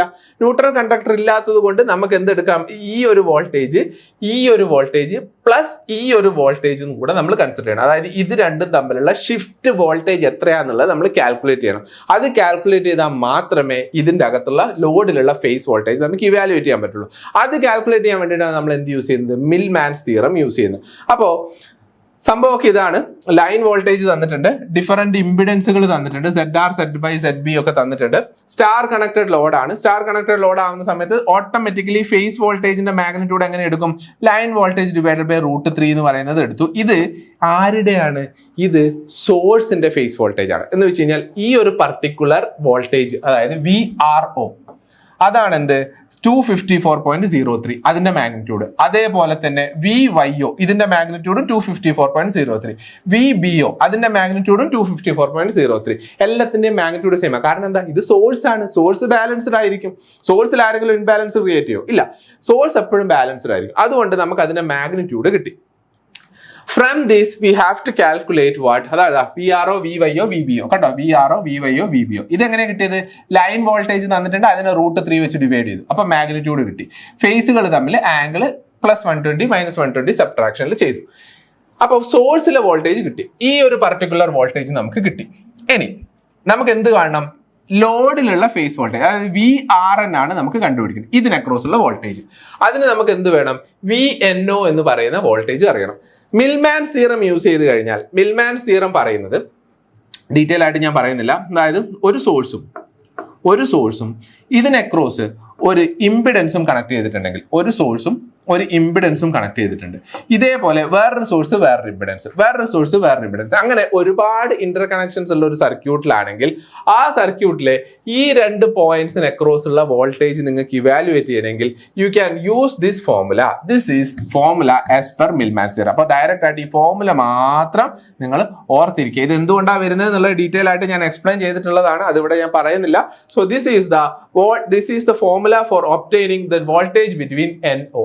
അപ്പോ NO വോൾട്ടേജ്, ഈ രണ്ട് പോയിന്റ് അക്രോസ് ഉള്ള വോൾട്ടേജ് നമുക്ക് കിട്ടിയാൽ ഈ വോൾട്ടേജ് കിട്ടി, ഈ വോൾട്ടേജ് കണ്ടുപിടിക്കണം, ഈ വോൾട്ടേജ് കണ്ടുപിടിച്ചു. അപ്പോൾ ഒരൊറ്റ അൺനോൺ വോൾട്ടേജ് അല്ലേ ഉള്ളൂ, നമുക്ക് KVL അപ്ലൈ ചെയ്തിട്ട് അത് കണ്ടുപിടിക്കാം. ഇനി ഇതിന്റെ അകത്ത് what is YR, YY, YB? YR-ഉം YY-യും YB എന്ന് പറയുന്നത് അഡ്മിറ്റൻസുകളാണ്. ZR, ZY, ZB നമ്മൾ ഓൾറെഡി ഇവിടെ കണ്ടുവച്ചിട്ടുണ്ട്. ZR-ന്റെ 1/, ആണ് YR, ZY-ന്റെ 1/, ആണ് ZY, ZB-ന്റെ 1/, ആണ് ഇമ്പിഡൻസിന്റെ റെസിപ്രോക്കൽ ആണല്ലോ admittance. So using ZR, ZY, ZB you can find YR, YY and YB. മൂന്നും കട്ടി ഡയറക്റ്റ് ആയിട്ട് ഈ ഫോർമുലയിൽ അങ്ങോട്ട് സബ്സ്റ്റിറ്റ്യൂട്ട് ചെയ്യാം. VRO, VYO, VBO ഓൾറെഡി ഇവിടെ ഉണ്ട്. ഇത് സബ്സ്റ്റിറ്റ്യൂട്ട് ചെയ്യുന്ന സമയത്ത് നിങ്ങൾക്ക് എന്ത് കിട്ടും? VNOയുടെ വാല്യൂ കിട്ടും. ജസ്റ്റ് ഒന്ന് ചെയ്ത് നോക്കി, ഈ കാൽക്കുലേഷൻ നിങ്ങൾ ചെയ്ത് നോക്കണം. ഇത് എനിക്ക് എക്സാം ഹോളിൽ ഇരുന്ന് ചെയ്താൽ കിട്ടും എന്ന് വിചാരിക്കരുത്, ഒരുപാട് കൺഫ്യൂഷൻസ് വരും. അപ്പോൾ ഒരു പ്രാവശ്യമെങ്കിലും ഈ സംഭവം സ്വന്തമായിട്ടിരുന്ന് കാൽക്കുലേറ്റർ യൂസ് ചെയ്തിട്ട് കണ്ടുപിടിച്ച് നോക്കണം. സോ VNO കിട്ടി. VNO കിട്ടിക്കഴിഞ്ഞാൽ പിന്നെ എന്തായി? പിന്നെ നമുക്ക് ലൂപ്പായി. എന്താ? ഇതാ ഇവിടെ ഒരു വോൾട്ടേജ് VRO എന്ന് പറയുന്നിടത്ത് ഒരു വോൾട്ടേജ്, അതേപോലെ തന്നെ ഇവിടെ ഒരു വോൾട്ടേജ് VRN എന്ന് പറയുന്നിടത്ത് വേറൊരു വോൾട്ടേജ്, പിന്നെ അടുത്തത് VNO. So VRO plus VRY, sorry ഇത് മൈനസ് പ്ലസ്, ഇത് പ്ലസ് മൈനസ്, ഇത് പ്ലസ് മൈനസ്. അപ്പൊ അങ്ങനെ എടുക്കുന്ന സമയത്ത് നമുക്ക് ഒരു എക്സ്പ്രഷൻ കിട്ടും, അത് KVL എക്സ്പ്രഷൻ കിട്ടും. KVL എക്സ്പ്രഷൻ സോൾവ് ചെയ്യുന്ന സമയത്ത് നമുക്ക് VRN കണ്ടുപിടിക്കാം, VYN കണ്ടുപിടിക്കാം, VBN കണ്ടുപിടിക്കാം. ഇത് ജസ്റ്റ് KVL ആണ് കേട്ടോ. ഈ ഒരു ലൂപ്പിൽ പൊളാരിറ്റിക്ക് അനുസരിച്ച് ജസ്റ്റ് ടേക്ക് ദ KVL. അപ്പോൾ VNO ഓൾറെഡി നമ്മൾ കണ്ടുപിടിച്ചിട്ടുണ്ട്. അപ്പൊ 3 എണ്ണം പിന്നെ VBO കാണണമെന്ന് വിചാരിച്ചോ. VBO കാണുന്ന സമയത്ത് ഇതാ ഈ ഒരു ലൂപ്പ് എടുക്കുക, ഇവിടുന്ന് തുടങ്ങി ഇങ്ങനെ ഒരു ലൂപ്പ് കൺസിഡർ ചെയ്യുക, അവിടെ KVL അപ്ലൈ ചെയ്യുക. ശരിക്കും KVL അപ്ലൈ ചെയ്യേണ്ട, ഡയറക്റ്റ് ആയിട്ട് ഇത് നോക്കിയാൽ മതി. VRN എന്ന് പറയുന്നത് VRO മൈനസ് VNO, ഓ പോയിന്റ് സെയിം ആയിരിക്കുമല്ലോ. So VR minus VN, VRN അങ്ങനെ നോക്കിയാലും മതി. സോ നമുക്ക് ഫേസ് വോൾട്ടേജ് കിട്ടി. ഫേസ് വോൾട്ടേജ് കിട്ടിയാൽ പിന്നെ എന്താണ് പ്രശ്നം? ഇമ്പിഡൻസുകൾ, ഈ വോൾട്ടേജ് കിട്ടി, ഈ ഇമ്പിഡൻസ് അറിയാം. അപ്പൊ എന്ത് ചെയ്യാം? ഫേസ് കറണ്ട് കണ്ടുപിടിക്കാം. So phase current IR, IY, IB. Star അല്ലേ, ഫേസ് കറണ്ടും ലൈൻ കറണ്ടും സെയിം അല്ലേ. സോ അത് കിട്ടിക്കഴിഞ്ഞാൽ ലൈൻ കറണ്ടും കിട്ടി. So the calculation is over. Power calculate ചെയ്യുന്നതിന് വേറെ കൺഫ്യൂഷൻസ് ഒന്നും ഇല്ലല്ലോ, സെയിം പ്രോസസ്. അപ്പോ ഇത്രയും ക്വസ്റ്റ്യൻസ് ആണ് നമ്മൾ ഈ മൊഡ്യൂൾ 2-ന്റെ അകത്ത് എക്സ്പെക്ട് ചെയ്യുന്നത്. അപ്പൊ പ്രത്യേകം ശ്രദ്ധിക്കുക, മൊഡ്യൂൾ 2-നെ 2 ഭാഗങ്ങളായിട്ടാണ് സിലബസ് ഉള്ളത്. ഒന്ന് റെസൊണൻസിന്റെ ഒരു സെക്ഷനും 3 ഫേസ് സർക്യൂട്ടിന്റെ വേറൊരു സെക്ഷനും. റെസൊണൻസിന്റെ സെക്ഷന്റെ അകത്ത് ചോദിക്കുന്ന ക്വസ്റ്റ്യൻ ഞാൻ പറഞ്ഞു, ഒരൊറ്റ ടൈപ്പ് ക്വസ്റ്റ്യനും അതിന്റെ അകത്ത് അസോസിയേറ്റ് ചെയ്തിട്ടുള്ള ആ ഫോർമുലാസ് കംപ്ലീറ്റ് പഠിക്കണം. കാരണം എന്തും ചോദിക്കാം അതിൻ്റെ അകത്ത്. പിന്നെ റെസൊണൻസുമായിട്ട് റിലേറ്റ് ചെയ്തിട്ടുള്ള band width, quality factor, half power frequencies ചോദിക്കാം, റെസൊണൻറ്റ് ഫ്രീക്വൻസീസ് ചോദിക്കാം, ഓരോ പർട്ടിക്കുലർ കമ്പോണന്റ് അക്രോസ് ഉള്ള വോൾട്ടേജ് ചോദിക്കാം, റെസൊണൻസ് സംഭവിക്കും, പവർ ഫാക്ടർ ഓൾറെഡി നമുക്കറിയാം. അപ്പോൾ ഈ കാര്യങ്ങളും ഇത് തമ്മിലുള്ള ഇന്റർ റിലേഷൻഷിപ്സും നന്നായിട്ട് അറിഞ്ഞിരിക്കണം. അപ്പോൾ അതുകൊണ്ട് ആ ഫോർമുലാസ് കൃത്യമായിട്ട് പഠിച്ചാൽ നിങ്ങൾക്ക് ആ റെസൊണൻസിന്റെ കാര്യത്തിൽ വേറെ ഒന്നും ചിന്തിക്കാനില്ല. 3 ഫേസ് പവറിന്റെ കേസിൽ അല്ലെങ്കിൽ 3 ഫേസ് സർക്യൂട്ടിന്റെ കേസിൽ നമ്മൾ ആകെ ഫോക്കസ് ചെയ്യേണ്ടത് അൺബാലൻസ്ഡ് കേസാണ്. അൺബാലൻസ്ഡ് കേസിൽ 3 എണ്ണ വരുന്നത്: delta, star, 3 wire, star 4 wire, star 3 wire. ഡെൽറ്റയും സ്റ്റാർ 4 വയറും ഒരേപോലെ യൂസ് ചെയ്യാം. കാരണം സോഴ്സിന്റെ വോൾട്ടേജും തന്നെ സോഴ്സിന്റെ ഫേസ് വോൾട്ടേജ് തന്നെ നമുക്ക് എന്തായിട്ട് എടുക്കാം? ലോഡിന്റെ ഫേസ് വോൾട്ടേജ് ആയിട്ട് എടുക്കാം. പിന്നെ ഇമ്പിഡൻസ് വെച്ച് ഡിവൈഡ് ചെയ്യുന്ന സമയത്ത് ഓട്ടോമാറ്റിക്കലി നമുക്ക് എന്ത് കിട്ടും? ഫേസ് കറൻസ് കിട്ടും. 4 വയർ സിസ്റ്റം 3 വയർ സിസ്റ്റം ആവുന്ന സമയത്ത് മാത്രം കുറച്ചൊരു കോംപ്ലിക്കേഷൻ ഉണ്ട്. എന്താ? അവിടെ മിൽമാൻസ് തിയറം യൂസ് ചെയ്തിട്ട് വേണം നമ്മൾ എന്ത് കണ്ടുപിടിക്കാൻ? ഫേസ് വോൾട്ടേജ് കണ്ടുപിടിക്കാൻ, ലോഡിന്റെ ഫേസ് വോൾട്ടേജ് കണ്ടുപിടിക്കാൻ. കാരണം സോഴ്സ് ബാലൻസ്ഡ് ആണെങ്കിലും ആ ബാലൻസ്ഡ് വോൾട്ടേജ് ലോഡിലേക്ക് നമുക്ക് അപ്ലൈ ചെയ്തെടുക്കാൻ പറ്റില്ല. Okay, so with this we are completing the second module also. അപ്പോൾ ഫസ്റ്റ് മൊഡ്യൂൾ ഓൾറെഡി കംപ്ലീറ്റ് ചെയ്തു. സെക്കൻഡ് മൊഡ്യൂളിലെ ഷോർട്ട് ക്വസ്റ്റൻ ആണ് ഇപ്പം കംപ്ലീറ്റ് ചെയ്തത്. അപ്പോൾ നിങ്ങൾ എന്ത് ചെയ്യാന്ന് പറഞ്ഞാൽ ഇതിന്റെ ബാക്കിയുള്ള സെഷൻസ്, അതായത് 3rd മൊഡ്യൂളിലെ 4th മൊഡ്യൂളിലെ സെഷൻസ് നമ്മൾ ആപ്പിലായിരിക്കും ഉണ്ടാവുക. അപ്പോൾ ഇനി ഒരു ദിവസം ആണ് നമുക്ക് എക്സാമിനുള്ളത്. അപ്പോൾ ആ സമയത്തിനുള്ള പ്രിപ്പറേഷൻസ് നമുക്ക് എത്ര ടൈം കിട്ടിയാലും, എത്ര കുറച്ച് ടൈം കിട്ടിയാലും ആ ടൈം എഫിഷ്യൻ്റ് ആയിട്ട് യൂട്ടിലൈസ് ചെയ്യാൻ വേണ്ടിയിട്ടാണ് നമ്മൾ പറയുന്നത് അല്ലേ. അപ്പോൾ ആ ടൈമിൽ എത്രയും പെട്ടെന്ന് നമ്മൾ എന്ത് ചെയ്യുക? കോഴ്സ് സബ്സ്ക്രൈബ് ചെയ്തിട്ട് പെട്ടെന്ന് തന്നെ കാര്യങ്ങൾ മനസ്സിലാക്കുക. നിങ്ങൾ ഓൾറെഡി പ്രിപ്പയർ ചെയ്ത് വെച്ചിട്ടുണ്ടാവും. പക്ഷേ ക്വസ്റ്റ്യൻസ് ബേസ് ചെയ്തിട്ട് കുറച്ച് പ്രാക്ടീസ്, ചെറിയ സമയത്താണെങ്കിലും കൂടുതൽ ക്വസ്റ്റ്യൻസ് പ്രാക്ടീസ് ചെയ്യാൻ നിങ്ങൾക്ക് അത് ഹെൽപ്ഫുൾ ആയിരിക്കും. So all the best. Thank you.